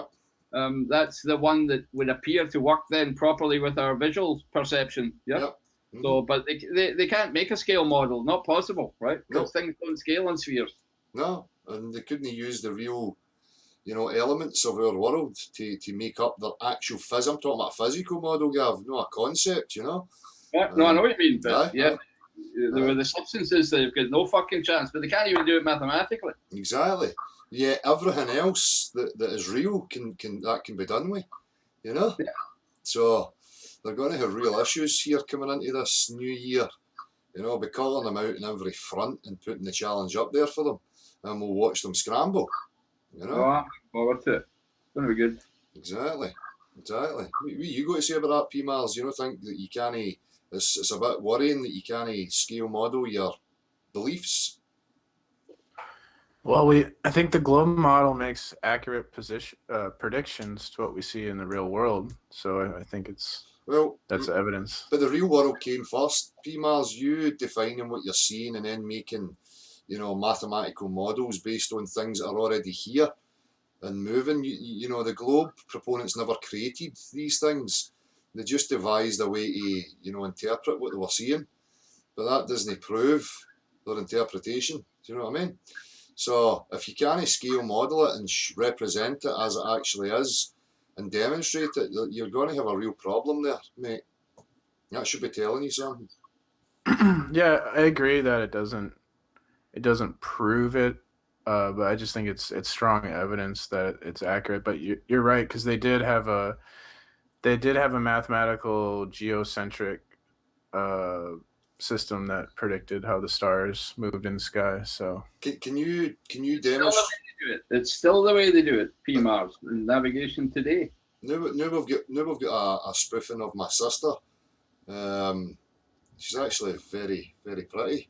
There we go. A wee quick glance. There we go. Somebody's spoofing my sister, Sharon. You know, who is touring right now with Abamania. If anybody's interested, I think they're in Ireland at the moment. Is that it? So, PMARS, you don't think it's concerning then? Can you give me an example of something else that's real that you can't demonstrate in a practical fashion or scale it? I mean, the sun. I don't know. Well, that's because you don't know what that is. So if you can't make the sun because you don't know what it actually is. The center of the earth as well. Well, that's what I'm saying. These are just hypothetical wishes. You can't demonstrate any of these things, or scale them, or demonstrate them. So give me an example. You asked me to. That's the question you asked me. Is examples of things that are. Can you get to the center of the Earth? Can you get to the sun? No. So give me an example of something else that you know exists in your direct reality that can't be represented and scaled. Nothing. P Mars. That's the answer. Nothing. I'm sure I could think of something. You can't. Because if you can't demonstrate it or replicate it or scale it, it's not real. It's not a concept, Patrick. You couldn't make a scale model of the ocean, could you? Aye. I can get a cup and put water in it. I can go down to the ocean and fill my cup with water and go, there's a smaller representation of the bigger. Well, the ocean's a lot like the center core of the Earth, where there's parts of the ocean we can't reach. So it's all water, though, P-Mars. But I mean, it's still there, you know. Aye. Well, I can scale it down. That's what a pond is in a swimming pool. You know what I mean? Yeah, but you couldn't do it to scale. You couldn't make a swimming pool the size of a Pacific Ocean. But the Pacific Ocean is a real thing. How could I know? I could make my scale, whatever size I want. It would still have the same properties of the liquids, Patrick. Not like your world where it all bends. Can you guys hear me? Yeah, how you doing, Robert? Hey, I'm doing great. Can I interject something here? Of course. They have a scale model of the San Francisco Bay that, hey, Gav, how you doing, buddy? That includes 1,600 square miles of land and sea. You can go and look up San Francisco Bay model on YouTube, and you can see it. I have a video, but I'm not on here to self-promote. That guy that was on here just a minute ago talking about the Mississippi River Basin, I think he had a little bit to drink, but that's worth looking into. There's Army Corps engineers did one in the 40s or whatever, and then there's one at LSU at Louisiana State University that they're using still today. But at PMARS, as far as scaling water and land, that model only includes 70 miles inland. It's an exact replica. It replicates the tides. It's still used today. So they can scale it. And the Mississippi River Basin model that they have at LSU represents 40% of the United States. And there is zero curve. When you look at it, it's level. Yeah. All the models are level, and they accurately predict everything. So that shows you that they're modeling, and they have known for a very long time how to model it.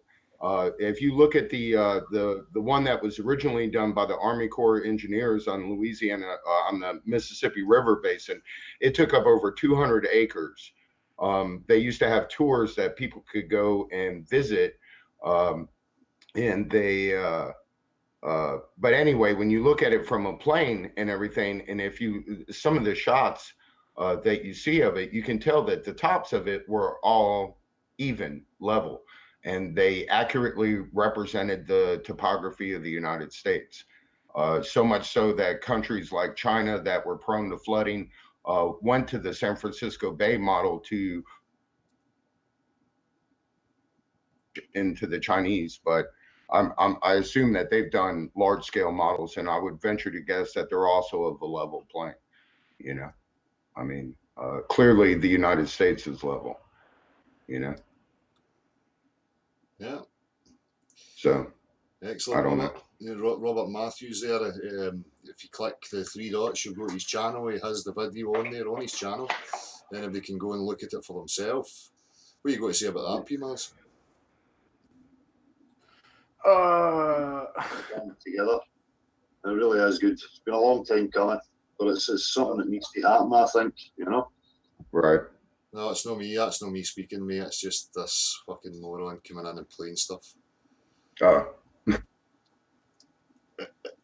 Together for fucking what exactly? You're I must muted. say, I know you skipped over it, but the fact that they're doing things like spoofing your sister and all that is just I've got no time for folk like that. I don't know who's doing it, but I mean I know we're not going to let it bother us, but it's actually below the belt. they just fuel you even more. They're Right. fucking morons. Do you know what I mean? Keep it up, lads. Halfway. Robert, you've been muted, mate. Somebody muted you. You have to unmute yourself, All Robert. right. Yeah, I got it. Right. But that's all they have, and they keep on. You're muted again, mate. It's this account.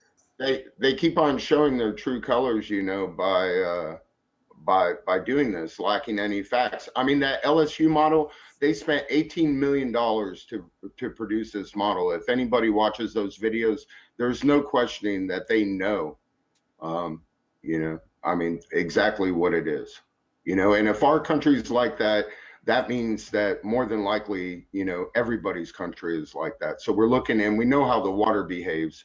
So if they've already modeled the land as being level, and we know the water's level, then I mean that's all we have to know. And the globe deception stands out just to keep us contained. That I mean, to me, I don't have any proof of it, and I am kind of making a claim, but I would. All the evidence points to a shoreline that's probably attainable and close. And if it was truly an ice wall, they would have never needed the globe to deceive us. They would have just said we're surrounded by ice. And I know you're going to, and it doesn't matter because the truth will be known, Exactly. And I keep on saying the globe won't see 2020, but I doubt it. We have momentum and people are waking up, and their tactics are juvenile, and so what do they have attempting to silence the truth, which you can't. Once you know it, and they can't stop that. So Exactly. Yeah, speak for itself. Absolutely, man. Yeah. And it really is just juvenile tactics. That's all they have. Yeah. That's all they have. It's like being in school and watching, the guy with the spit wad. It's funny at first, but after a while, you're like, why are you picking on that person? What did they do? Exactly. I mean, it's juvenile, It really is, yeah. But then, I take it. I mean, I suppose that's exactly the level you have to be at to A, believe the nonsense, and B, perpetuate it, So they've got us in this juvenile, or they keep putting us, people into this juvenile state, I mean, you've got people at university still behaving like 4-year-olds, yeah, with all this political correctness nonsense and crap like that, right? So they definitely want to keep the people in this juvenile, how should I keep getting muted here. It's ridiculous. It's a fitting way for them to end their year. That's all they have. Yeah. I don't know. Hey, I wanted to say on another note, I wanted to say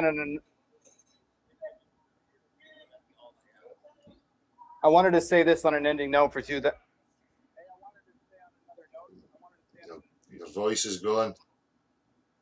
I wanted to say this, guys, that as far as. Can't hear you, mate.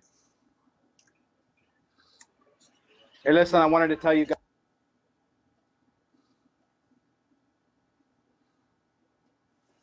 We can't So hear you.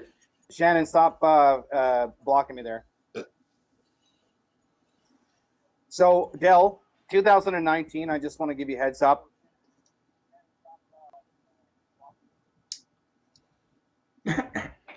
It's so bizarre. Anyway, 2019 is going to be all about blockchain and being put on a ledger. The blockchain is going to be heavily implemented for biometrics. In other words, they want to truly identify everything that you say through e-commerce. In other words, anything you buy or purchase or sell, we log through blockchain and put on a ledger. This is what 2019 is heading towards. Flat Earth is the culmination of all conspiracies. It ends at Flat Earth. There's nothing else you can be. There's nothing else, in my opinion, that you can go beyond Flat Earth. Flat Earth is the culmination of it all. There's a reason why that we're sitting on this channel discussing this stuff, and I wanted to let everybody know that you can make money off of blockchain this year. I'm not promoting any company or any stock. I'm just saying if you're going to be manipulated by the system, you should join in and take advantage of what's before you. Block technology is there for you in the stock market to invest in. A lot of banks and high institutions are putting their money for this. It's sitting at pennies to the dollar right now in the stock exchange.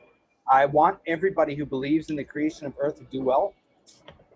I want everybody to go out and model Earth in their own realities, take the mathematics and interpret them into realities, and present your claim on, on all the channels. I think 2019, this is what's going to happen. No longer can they claim shadows on the moon.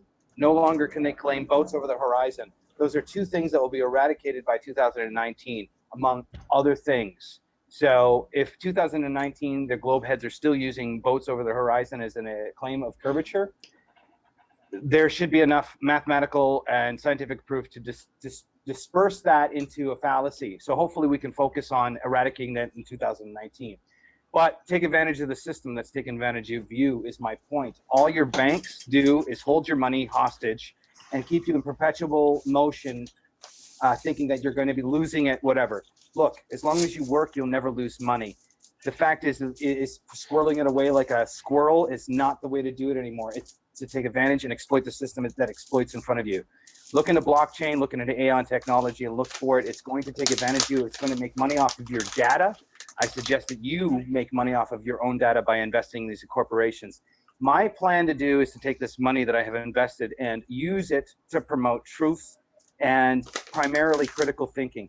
It's not necessarily any agenda towards anything. It's other than, hey, why does it work the way it does? And how so? So fundamentally, we've lost our way. Fundamentally, we have disjointed as a group. And hopefully there's going to be a group in the future in 2019 that puts a class action lawsuit towards the government or towards a small government entity in a small town that can strengthen their muscle, because we can challenge the system. There's enough bright people. There's enough smart legalists in this world to understand there's a deception, and we can take a class action lawsuit. And I urge anybody who has a channel like Jeranism, like Globebusters, like FE Core, if you really, I think FE Core has enough legal problems as it is, from what I understand. But I think if you come from you come from a group of 20, 25, maybe even 50 people who can get enough energy and enough momentum together and enough inquiry to raise a class action lawsuit towards our educational system. I think it's possible in 2019, and I think that's where we need to go. Right, or people can just take responsibility for themselves and their own children and go that route. That's how it starts, Del, and we're going to raise kids that are going to study law with this knowledge. Mm-hmm. We're going to raise kids that have this information of water and the properties of water of never changing, no matter what scale. And the fact is, you're trying to tell me, another human being on this earth is trying to tell me water magically changes its physical properties, and I'm supposed to believe you, but yet you can't represent it, you can't show it, you can't demonstrate it. All you can do is control me by fiat currency. All you can do is control me by religious organizations. All you can do is control me by making me feel lesser than I am created to be. So now the reality is we are all created, and I'm using this as empirical evidence to suggest my father was created from his parents, and they're down the line. I understand what you're saying. People are tied by circumstance, but these aspects of somebody controlling you, you're maybe bound by circumstance, but nobody controls you. You're bound by circumstance, which means your community. So your community is situated by who raises you. So those are your circumstances, guaranteed. Yeah. If you're fed a paradigm by your community, you're only going to believe as such. Now, I question daily, why the hell do I have this information and nobody else does? Mm-hmm. Now, what I mean by information is maybe perhaps an understanding, a misinterpretation, maybe a fad, maybe a construct created to divide. I'm not certain of all the elements, but I can tell you that when I looked at the properties of water, and when I looked at scale, in other words, if I scooped up water and I poured it out, and then I went into the middle of the ocean 50 miles out, and it operated the same manner, I have to then question, at what point do I feel, or what point can I measure this 1/500 millionths of a power of gravity in such a large scale as I am, and being in the middle of the ocean? Now, I can't reconcile the two imaginary processes. In other words, one is to be analytical and one is to be metaphysical. Yep. So how do I blend the two? Well, I blend the two is to think that what I know now, it has to be silly. And that's really what it is to know what's simple is to be silly, because it's observable, repeatable, testable. Therefore, why should I know it as it is? I'm only a human being. The approach, this humble nature approach in science is, to me, a dagger and cloak type situation. In other words, you're going to believe whatever you put your energy into. So if you're going to put your energy into TV, you're going to believe what the TV suggests. If you're going to put your energy into to do actually these experiments physically in real time, you're going to realize that there's a separation between mathematics and metaphysics. And if I can quote Pierce Bridgman, he said that we invented mathematics to interpret science, or to interpret nature.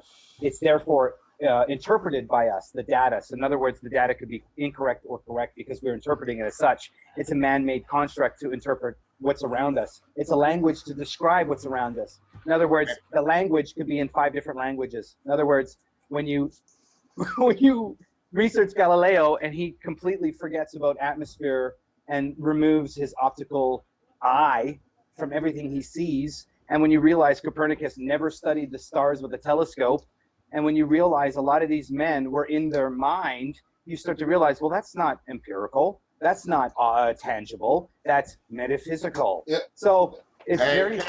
Can I ask you a question? Interject something. Are you seeking to have a conversation, or are you just like?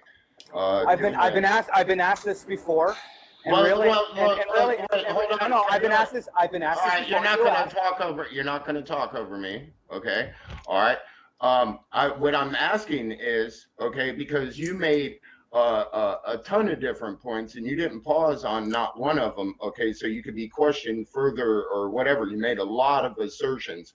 Okay. And you blended a lot of what I consider untruths at best, okay, yep. Or maybe a different way of thinking. Yep.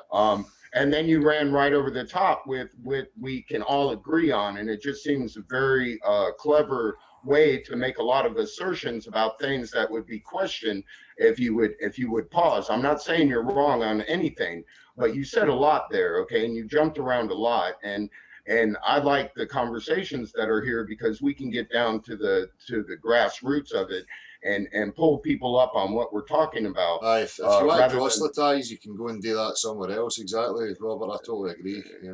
Right. I mean, I do agree with a lot of what you were saying. Okay, but that's blended with a lot of things that you didn't give a chance for us to discuss. I think you have some important points, but a lot of what you said at first about the Bitcoin and everything may be true, but you're also making assertions there that the system that we're going to be in, if the masses have the realization that we have, you're making a lot of assumptions there. Now, there may be a time period while the masses are still asleep, but I doubt very seriously we're going to allow ourselves to continue to be plundered and enslaved when the masses know the truth. Yep. That's just my opinion. Fair enough. Here's something I haven't really researched a lot, and I will take a little bit more time in the future, and I urge everybody else to, is actually how many people are on the same sort of consensus as far as, you've got fractions, right? You've got people who believe the government lied but don't think the earth is flat. You've got people who believe that the government lied but believe vaccines are okay. So you have a fraction of people there that aren't fully committed to the deception. So when I speak, I feel compressed to tell everybody this information. So while I've heard this before, is I make a lot of assertions, but I also notice one very similar result among my approach is that there's an agreement with a lot of what I say. So that's my primary. No, that's what I said. I do agree with a lot of what you were saying. Okay. So let me reiterate. You're interrupted. So please let me finish. Sorry. So what I'm saying is I hear that a lot, even though my approach is not appreciated and enjoyed and sometimes irky, and I understand that, but I feel compressed to tell you a lot of information in a short period of time. And I plan to do so, and I plan not to change my approach. So if you see flat earth data, you know what's coming. At the end of the day, I'm not trying to be rude, discourteous to anybody or and seem self-important or self-righteous. No, I just feel compressed to tell you a lot of data in a short period of time. Okay. That's it. And my approach will remain as such because I believe that there is definitely a curve, no pun intended, a curve coming in reality for a lot of people. And there is one evidence in reality that hopefully the mainstream listening to this channel cannot argue, which is the Bilderberg meeting talking about post-truth New World, New World post-truth or post-truth New World. So whatever that curtails as far as information goes, you understand that YouTube has been and is now actively a source of spreading information, be it false, be it true. Now it seems we have gathered together to find truth. Right, and in that light, okay, since you're obviously going on another rant, I'm happy to see the vegan warrior here because I know he actually likes to have discussion. We all like to have our voices heard, or we wouldn't be on a platform. But you know, some of us engage in conversation, some of us engage in like a messiah type. You know, I've got all the answers, listen to me type thing. You know, exactly. We should have fellowship as we speak. Right. You can't pause and let others chime in on your ideas. How do you know your ideas are actually being accepted or understood? You got to be able to pause and have a conversation, in my opinion. That's great that you mentioned that, sir, and I really appreciate the enjoyment and the collaboration and ideas. This is the whole point of my approach and always will be a part of my approach. For you to discern that's not my approach based on my approach is incorrect. I will tell you that I'm all about teamwork and all about conversing between each other. The problem is that like I said, I feel compressed to tell you a lot of information in a short period of time. And that feeling is not warranted. It's something you have internally. You have to manage.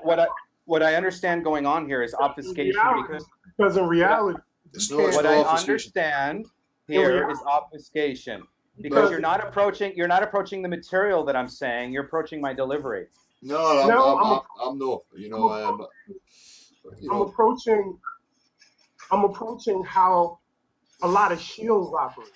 I'm not saying you're a shill, but I'm saying. Please tell me what I brought up that is wrong. You're focusing on my delivery.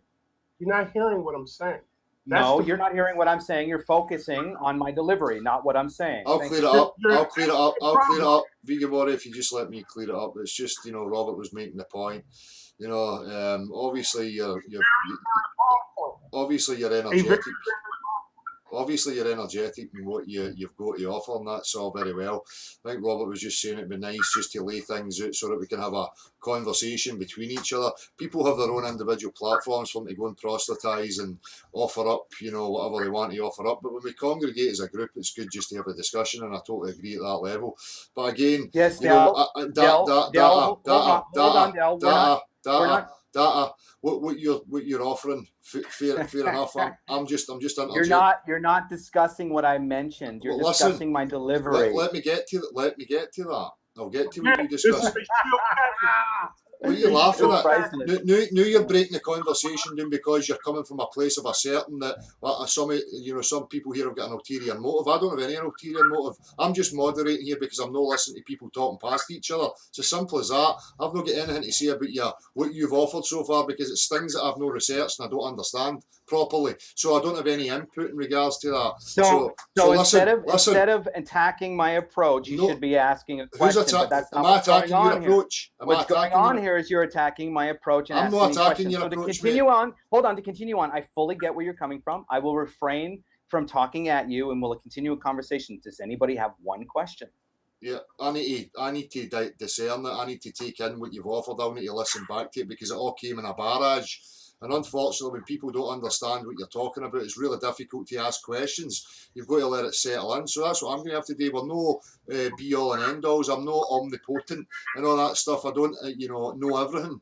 There's things that I don't understand. It's not my avenue of investigation. So you'll need to excuse my ignorance. It's not because I'm dissing anything you're saying. I just don't really know what you're talking about. But what I can gather from what you're talking about is, again, appealing to external authorities, and I would have an issue with that. First and foremost, the most prioritised part of this whole endeavour should be an individual critically discerning for themselves and understanding the processes of discerning information and what they're actually looking at. So for me, that's where I go, right to the root of the whole problem. Before I go to any of these things that you're talking about, you understand what you're talking about, and that's fair enough. But other people don't understand because they're not in your avenue. It's as simple as that.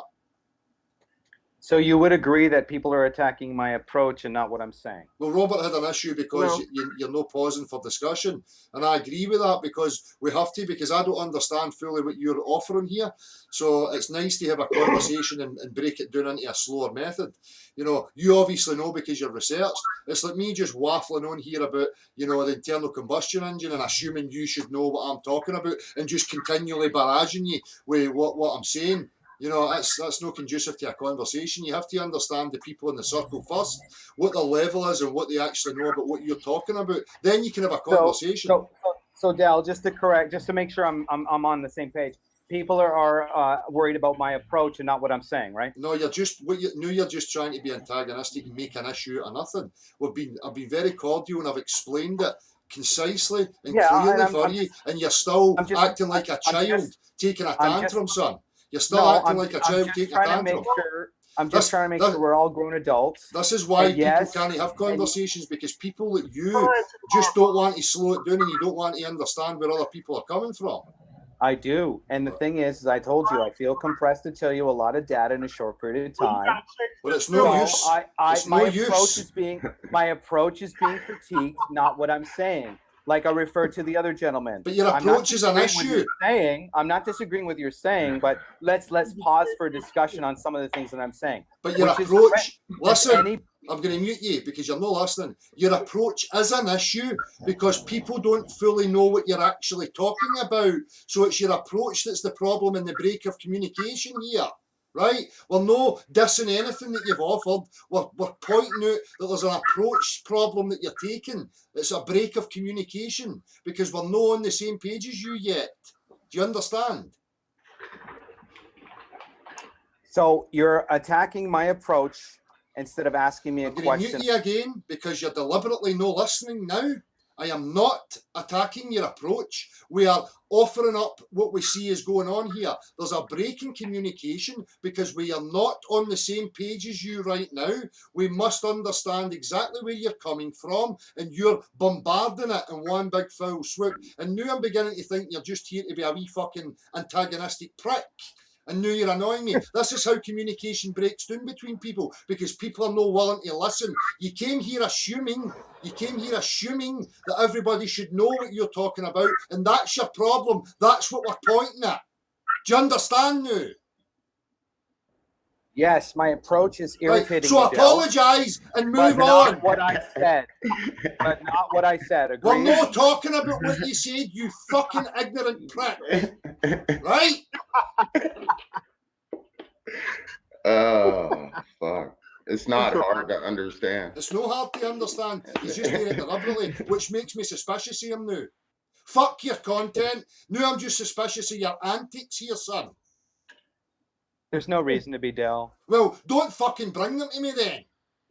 I'm well, telling if you allow me to acknowledge speak, what I've said. Acknowledge what I've just said to you. Do you acknowledge what I've just said?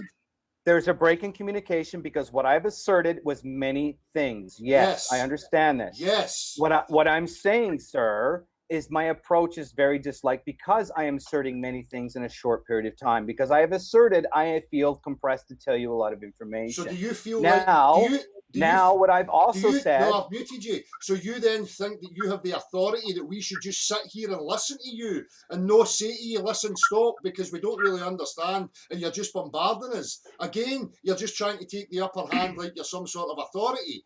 Now you're really breaking the communication down and you're just not smart enough to understand it. No, let's start over. If that's how you feel, I'd like to start over. Good. Because at the end of the day, I'm not trying to push or pull. I am trying to create thought and controversy to thought, not to disagreement or to disjointment or to appear to be all-knowing and all fucking whatever. That's bullshit. So understand. If I've got an apprentice next to me, or or I've got a beginner. Listen, please. Or I've got a beginner in guitar, and all of a sudden they come into my space, and I just start going, the internal combustion engine is suck, squeeze, bang, blow. That translates to induction, compression, power, and exhaust. You need a ignition, you need the fuel, you need a blah, blah, blah. And I just bombard them, and then they stop and say, sorry, I don't understand what you're saying. And then I go, you're just trying to diss my content. You're just trying to diss what I'm saying, acting like a spoiled child. That's no good to anybody. So I suggest you stop projecting that everybody knows what you're talking about and come down to a level of discussion. Well, it's something that needs to happen, I think, you know. So if you want a level of discussion, let's talk Pascal's law. And Pascal suggests that in a closed system, there is one main force with two operating forces. Now, when I observe Earth to have a constant air pressure of 14 psi, 15 psi, roughly, give or take. And I find Pascal's law discusses the higher and low pressure of Earth's atmosphere. What is pressure? Define what you know about pressure. What's being pressure is defined by Pascal force as a force. And he describes a he describes in a closed system, there's two different locations would have two different forces. Right. So this is a common misconception, especially amongst globe believers, when we're talking about this pressure. The pressure that they're talking about is the pressure of the column of mass really down. It's not the same as a pressure gauge on the outside of a cylinder. It's a totally different thing. So Galileo and Pascal disagreed when it came to the Earth's ether, right? To the Earth's atmosphere. Galileo didn't measure for it and didn't account for it, but Pascal disagreed with him, and he created the first barometric pressure meter, which is really truly the first vacuum in a tube. So if you read what Pascal said, said that listen, Earth is measured in a gradient. Earth is measured. You're doing it again, son. You're doing it again. You're just saying stuff. But listen, I'm trying to interject because you're just waffling. I'm asking you, I want to understand what you actually know in a practical fashion about these things. So, not just reciting. So when he used the experiment, he used water, right, in a tube. And he eventually went to mercury, right, because of the density of mercury in water. But anyway, have you done any of this? Have you done any of this? Sorry? So the experiment you can go see online. I will eventually post something. I'm muting you because again, I'm asking you fucking questions, right? Trying to break the conversation and actually analyse what's being said here, and you're just skirting over it. This is so hilarious. So Earth is not an enclosed system, Del? What do you mean by enclosed system? It means there's a barrier that air pushes against. Is there? There's a barrier. What is the barrier? Well, I don't know, but I haven't come across a few encyclopedias that talk about the concentration being of this high oxygen, and it's like a liquid form of oxygen with other minerals in it. I can't. I'll present it eventually, but if anybody is willing to go look at earlier encyclopedias, they actually did studies with balloons capturing the atmosphere, and you can actually look at the substance in there. So. Our Earth is a gradient layer, and heavy molecules that are either a molecule or a compound molecule. A compound molecule is a density object that's solid, and a molecule is a gas. So if you look at these two forms, they contribute to everything that is in existence. The reason why we have these molecules, and reason why they move in the direction unanimously, independent of any force, it negates again, I'm going to mute you because you're just fucking. What I'm listening to you doing is just reading for fucking books here, mate. I want to know your fucking practical experience. All right, you're just reading for fucking books, trying to sound smart and fucking intelligent, and you're no. So when you're talking about physical containment, you're talking it under the premise that we exist in a medium that's a vacuum. Now, is that what you're talking about? I'm not talking about any vacuum. I'm not talking about any vacuum, Del. Mate, no, not at all. If I'd affiliate you, you're just a fucking antagonistic, ignorant little wank. You're no welcome here. Fuck off.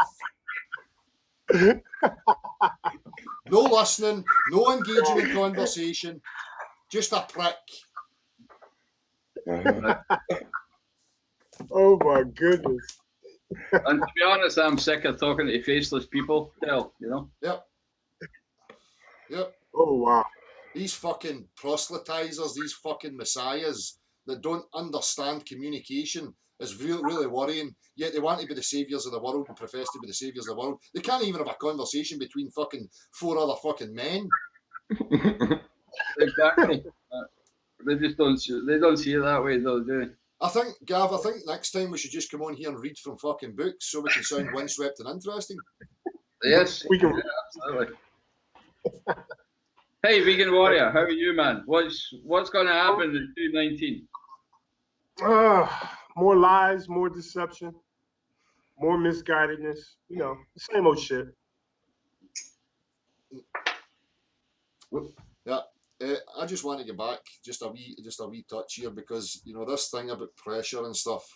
When people are a certain containment, there has to be some sort of containment. If somebody postulates that we exist in another medium, like water or a vacuum or whatever the fuck it is, none of that's been ascertained, and you get people just presuming it and asserting it and blah blah.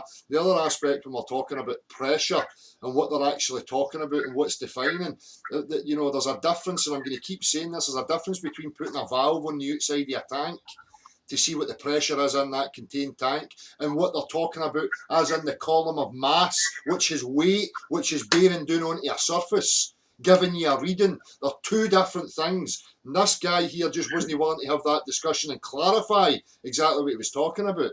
So there's an issue there that you shouldn't let people away with.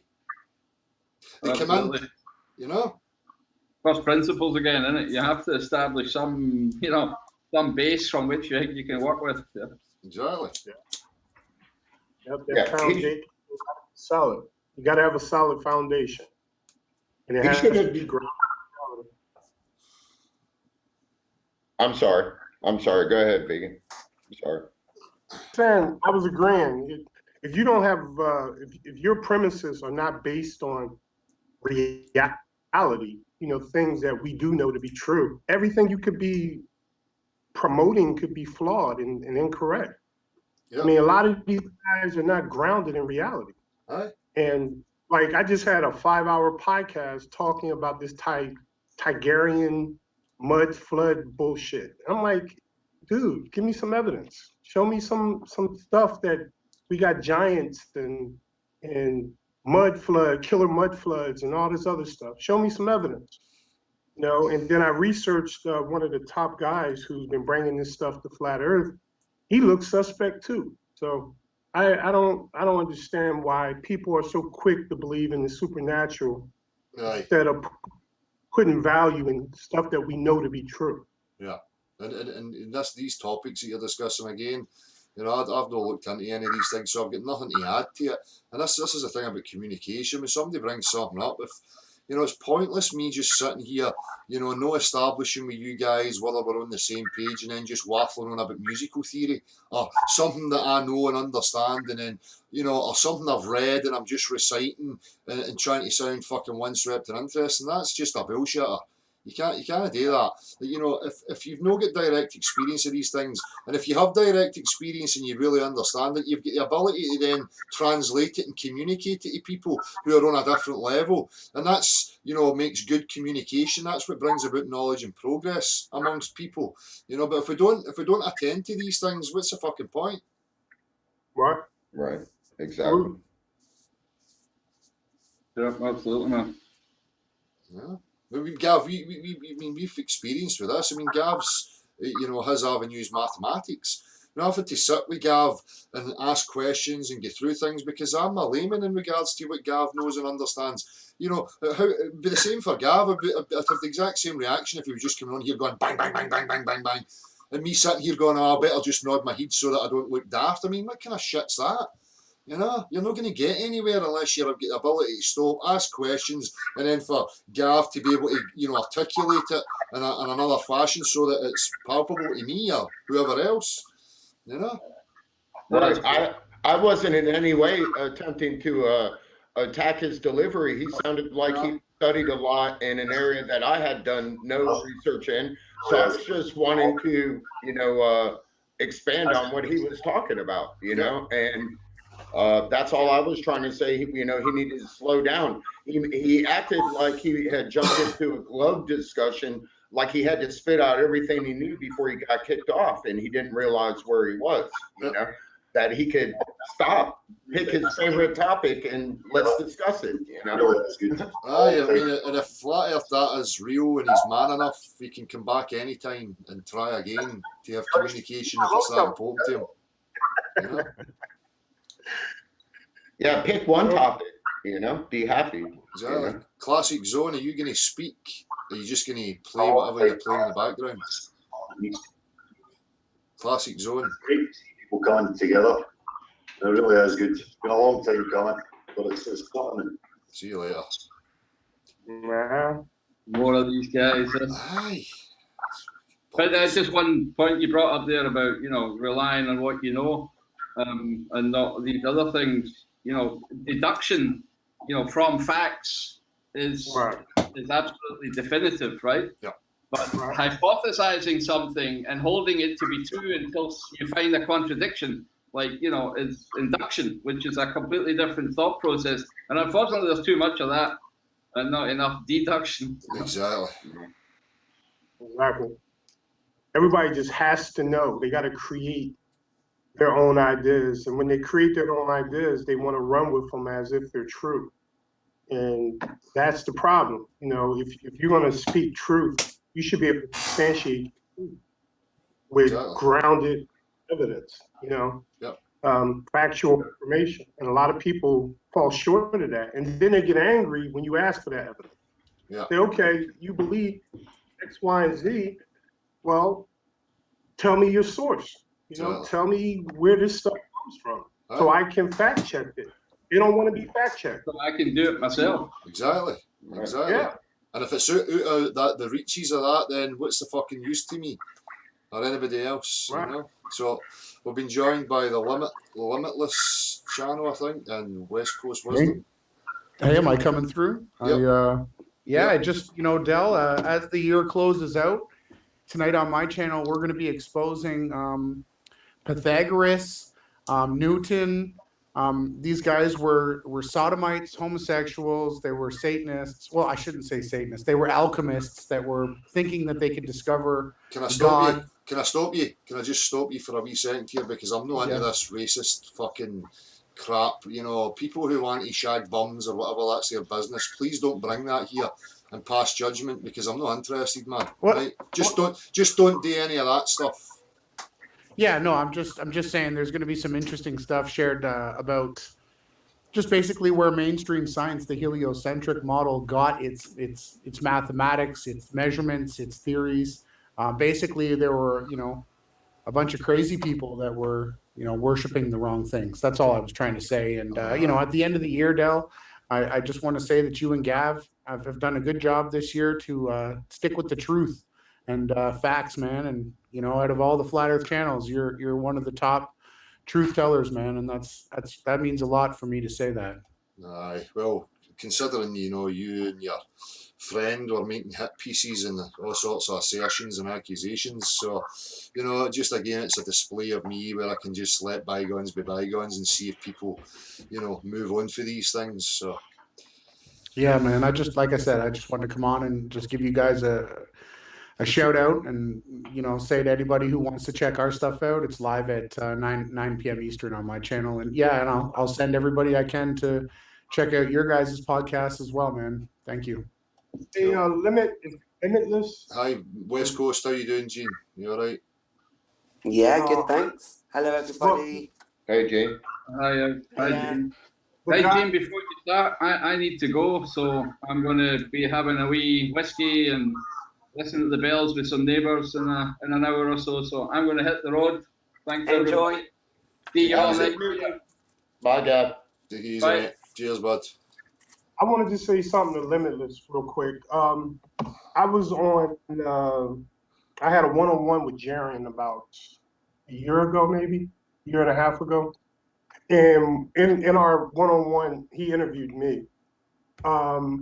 He brought up a very interesting point. I don't know if I agree with it, because I'm kind of like these guys. I went back deep looking at Pythagoras really closely. Jaren's opinion, which made me think about it, and I started looking into it, and I'm still kind of researching it now. was none of those guys existed. That they were all full of shit. Pythagoras was a fictitious character that the Masonic Order actually created to justify their start.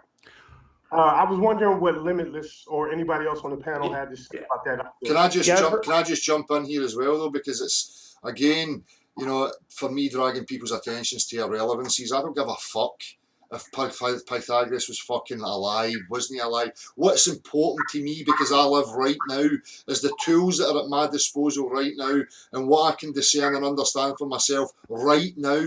I don't give a fuck about these people, supposed peoples and histories or any of that stuff. It's fucking irrelevant. It's irrelevant to your progress. It's irrelevant to us understanding what is objectively true in our reality right now.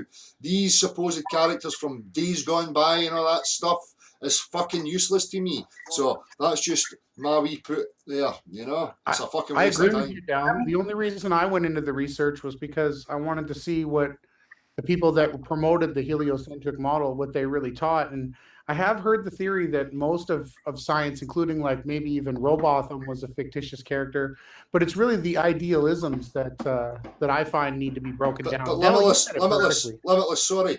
You know, it's all fictitious because it's no our era. We never lived then. We weren't in that time. We are here. It's fictitious because it's words and fucking books. It's all fictitious. This is what I'm saying.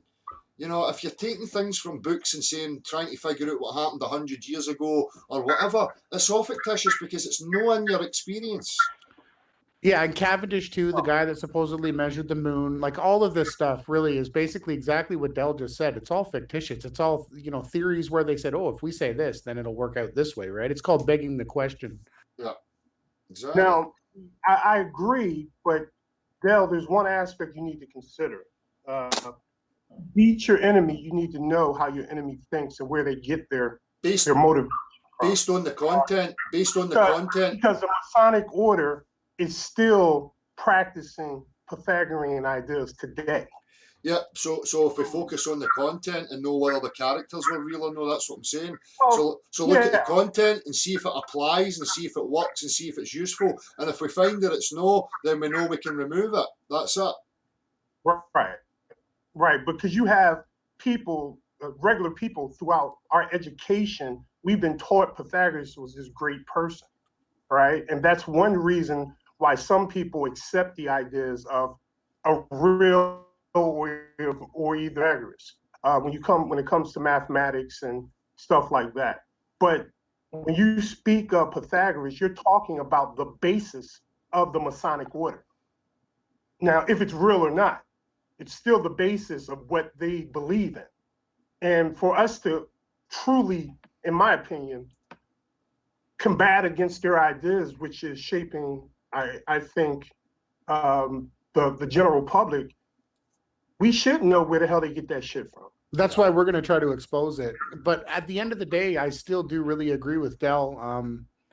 I don't want to promote it, but we went deep. Like Jason from Awake Souls is premiering the video because he got a letter from his mom with all this Pythagoras, Cavendish, Newton. And that's what these globe heliocentric model people bring. And when you really inspect it, it comes back as completely false, empty theories in their minds. Yeah. Right. So that's what and I'm saying. I'm not trying to say it's true or it's real or anything like that. I'm just saying I want to know where these fuckers get this stuff from. And because a lot of times there's a pattern on how they operate based on what they believe. Now, even though their beliefs are not true, like I don't believe any of their beliefs are true, but I believe they follow a pattern on how they operate. And that gives us the tools to fight them better. At least that's the way I see it. Well, in this topic of discussion, it's the tools of objectivity. You know, as I say, for me, I just look at the content that's on offer, and that's where I'll make my decision. You know, it's just the people are irrelevant to me. You know, if people want to try and trace history and chase their tail with that kind of stuff, by all means, knock yourself out. But it's useless to me. You know. Hey, I'm gonna hop out into the chat. I gotta take care of my dog. But Happy New Year's! Thanks for having me on, and appreciate everything. Vegan, Happy New Year's. Gene, Happy New Year's. I'm gonna hop out into the chat and. And you, Robert. All right, you Cheers, guys, Robert. you guys be safe. Take care, mate. John's joined us as well. How are you doing, John? I'm very well, Dale. How are you, mate? Yeah, I'm good, mate. Good. I spoke to you in a wee while. I don't know if you've seen the messages, but I don't know what's happening. Every time I try and call, bang, blocked. Every single time on Hangouts. You're phoning. You're phoning. You must be phoning the old number, mate. It's a different number. It's not that, mate. I'm using the link that you're posting in the chat, and it's just going through, and it's just coming up. It's my end, mate. I think it's my end. But you had John, you had my personal number as well. So if you were trying to get me on the phone, just text me on that. You've obviously been You've obviously been texting the Hangout phone. Sorry, mate. I did have that, but for some reason I don't. This is going to go off on a wee bit of a tangent here, but I accidentally deleted my app store on the new iPhone that my sister gave us. So I had to wipe everything in order to reinstall the app store. Right. Which before I'd done that, I didn't think of taking numbers, and then I watched another version of yours. So, mate, just text me on. It's the same number. It's the exact same number. Just text my number for your personal one, and I'll have it again. And well, hunky dory.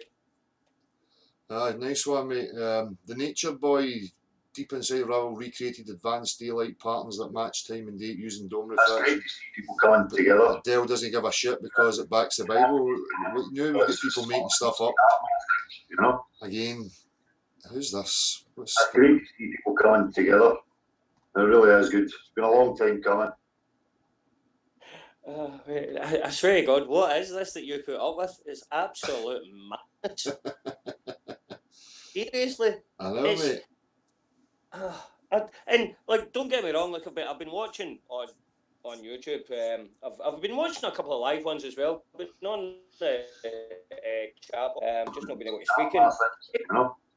It's like what you told us when we went up. It's beyond a. Oh, what's happening here?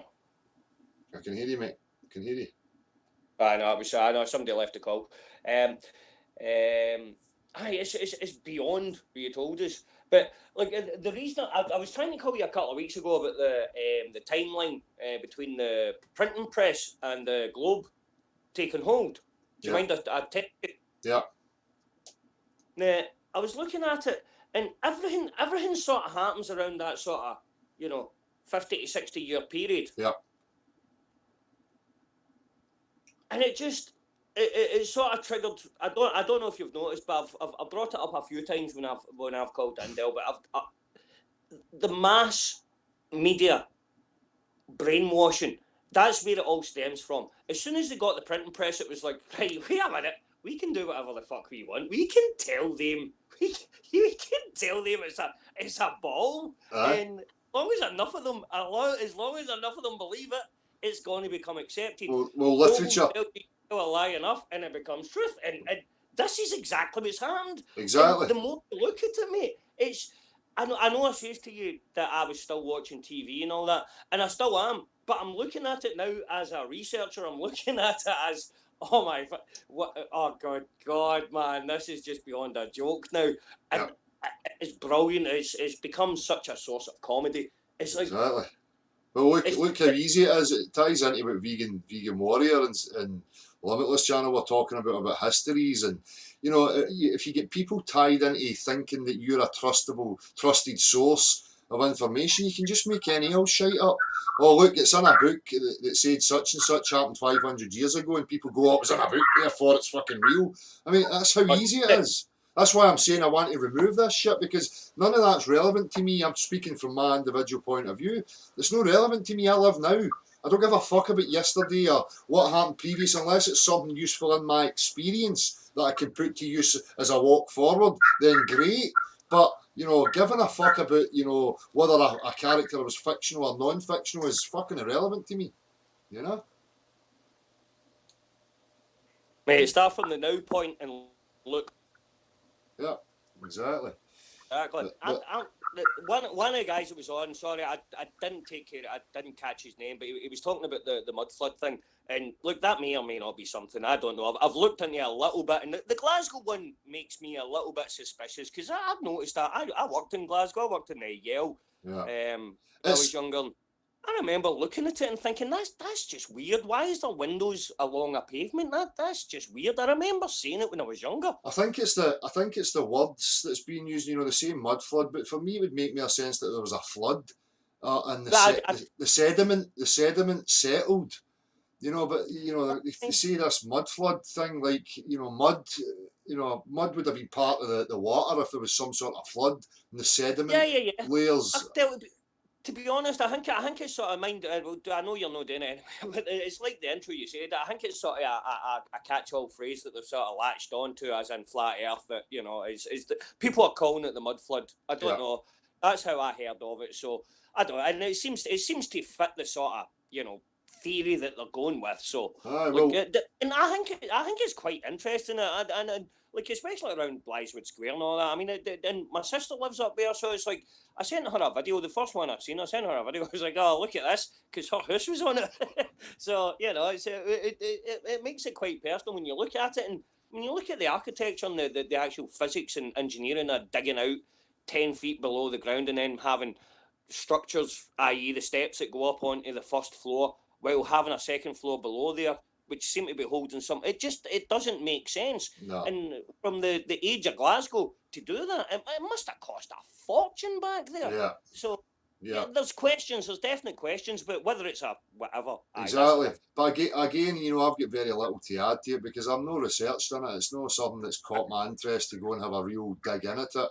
My attention's limited to what I've got to, I've got kids to deal with, I've got other aspects. So, there is people who are investigating these things and I encourage it.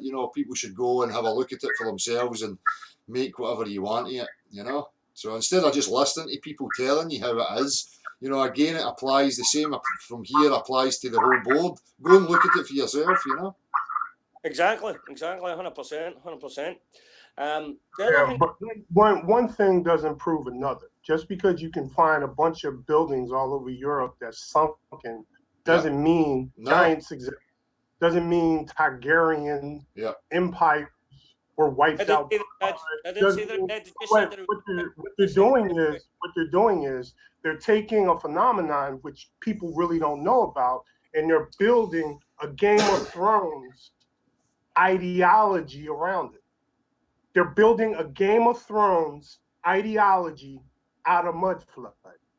And they're using giants, they're using killer mud, they're using all these different things, and it's ridiculous. Yeah. All I'm saying is we can recognize the anomalies, but we have to keep an open, critical thinking mind and stop running to the supernatural as an answer. Totally because before you get to the supernatural, you have reality. Well, I agree.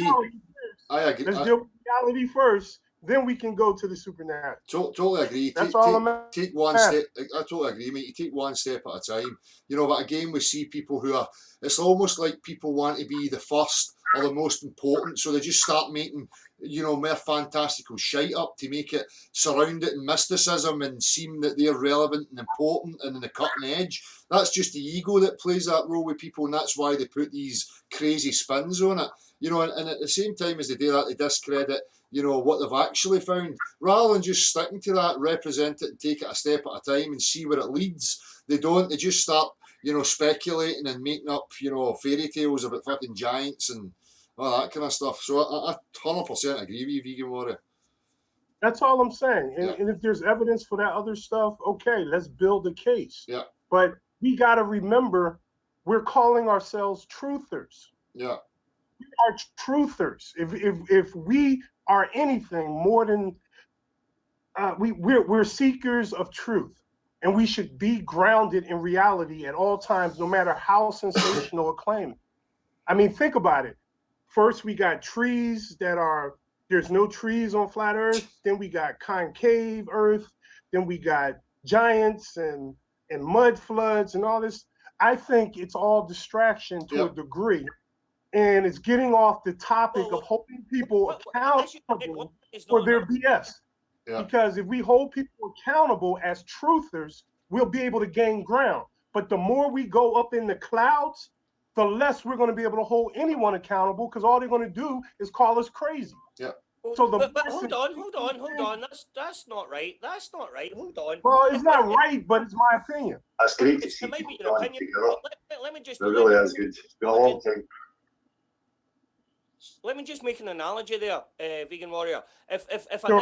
9/11 truther said to a flat earther, "Wait a minute, you're taking us up in the clouds, you're doing a psyop," which has been an accusation flung around for ages, you would say, "But I know, but wait a minute, you're not listening to the facts and you're not looking at the evidence." Yeah. So that you're not to say that Mudflood or to say that anything about that, I don't know about giants. I've not seen much about that, so I can't comment on that. But I was making a point to Dale, who lives in the same city that I do, that there's architecture within Glasgow that is very, very, very strange, and it makes no sense from an engineering, from a building, from an architectural point of view. So to just dismiss that and say, "Oh well, John, that's just John, he's no John.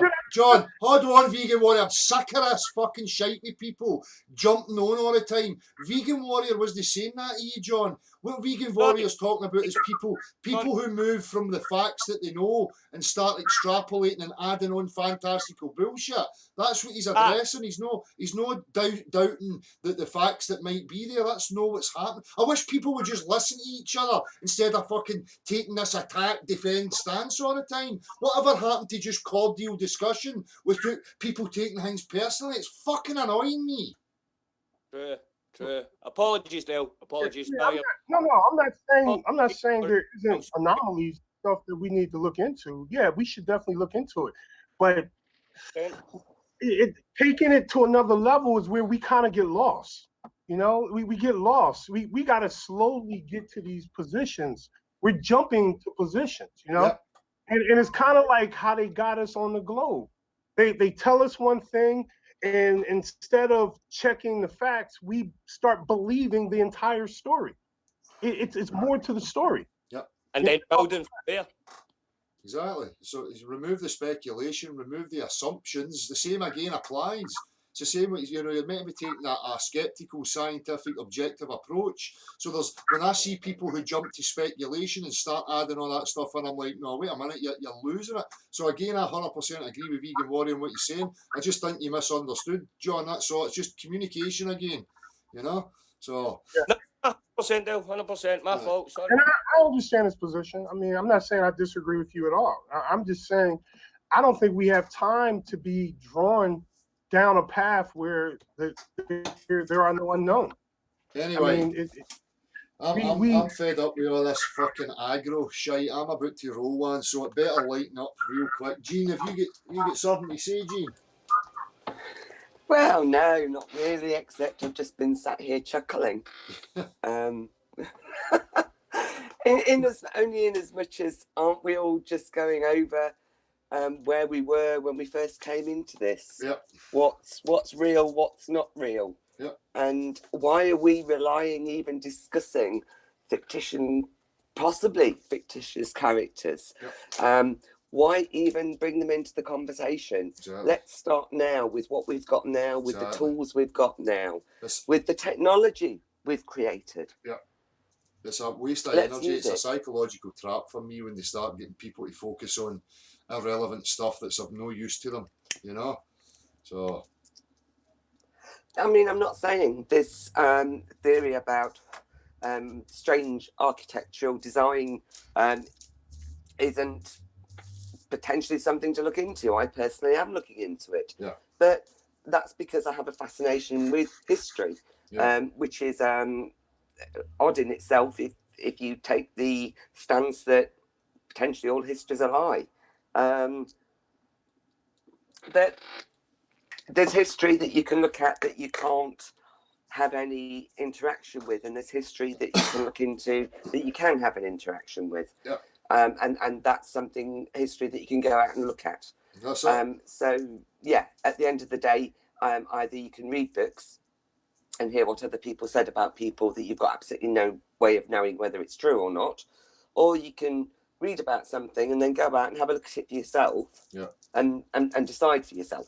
Exactly. And say, well, you know what, that does look odd. Exactly. Well, I'll see if I can find out who designed it, who built it, whatever. Yep. yes, you can take lots and then start looking into old documents and everything else and look into all the imagery that's put in there. And that's a great, wonderful mind trip to take down. I find it fascinating myself, but whether it's true or not, who knows? I didn't write the bloody things. I didn't draw the pictures. I wasn't there. And none of us sitting here in chat or on this panel were there. No. So we don't know. We don't know what's real and what's not. No. You know, Anthony's in the cinema at the moment watching some space film. Now, Anthony knows the Earth's not a ball, but he's watching it for the pure enjoyment of escapism, and that's it. That's it. Fine. Yeah. But we've got tools here now. We've got our bloody eyes. We've got a fantastic piece of technology which we are using now. Yep. It's called communication without actually having to be in front of that person. Let's open up and use it. Let's think about how we can actually communicate and work this stuff out. There must be people out there from all occupations who've got Gav's one that's bringing stuff to the table. Russian Vids talks about people not bringing new stuff to the table. Well, bollocks to him.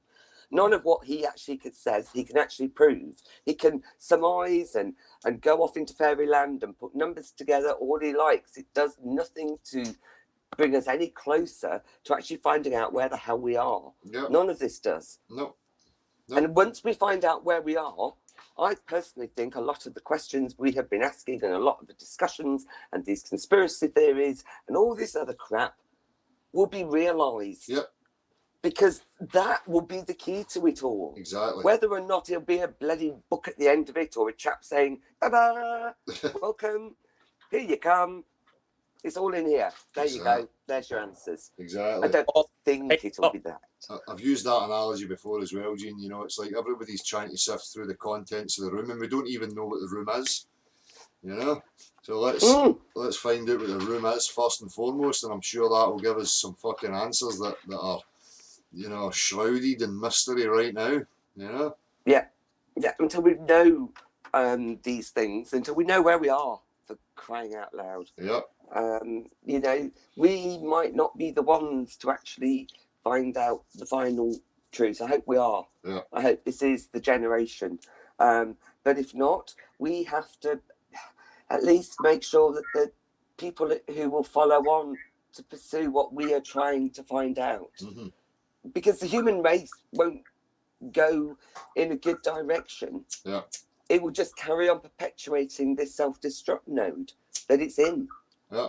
Everything you look at is designed to brainwash us and perpetuate the propaganda even more. Mm-hmm. Television, radio, music, cinema, education, music festivals, everything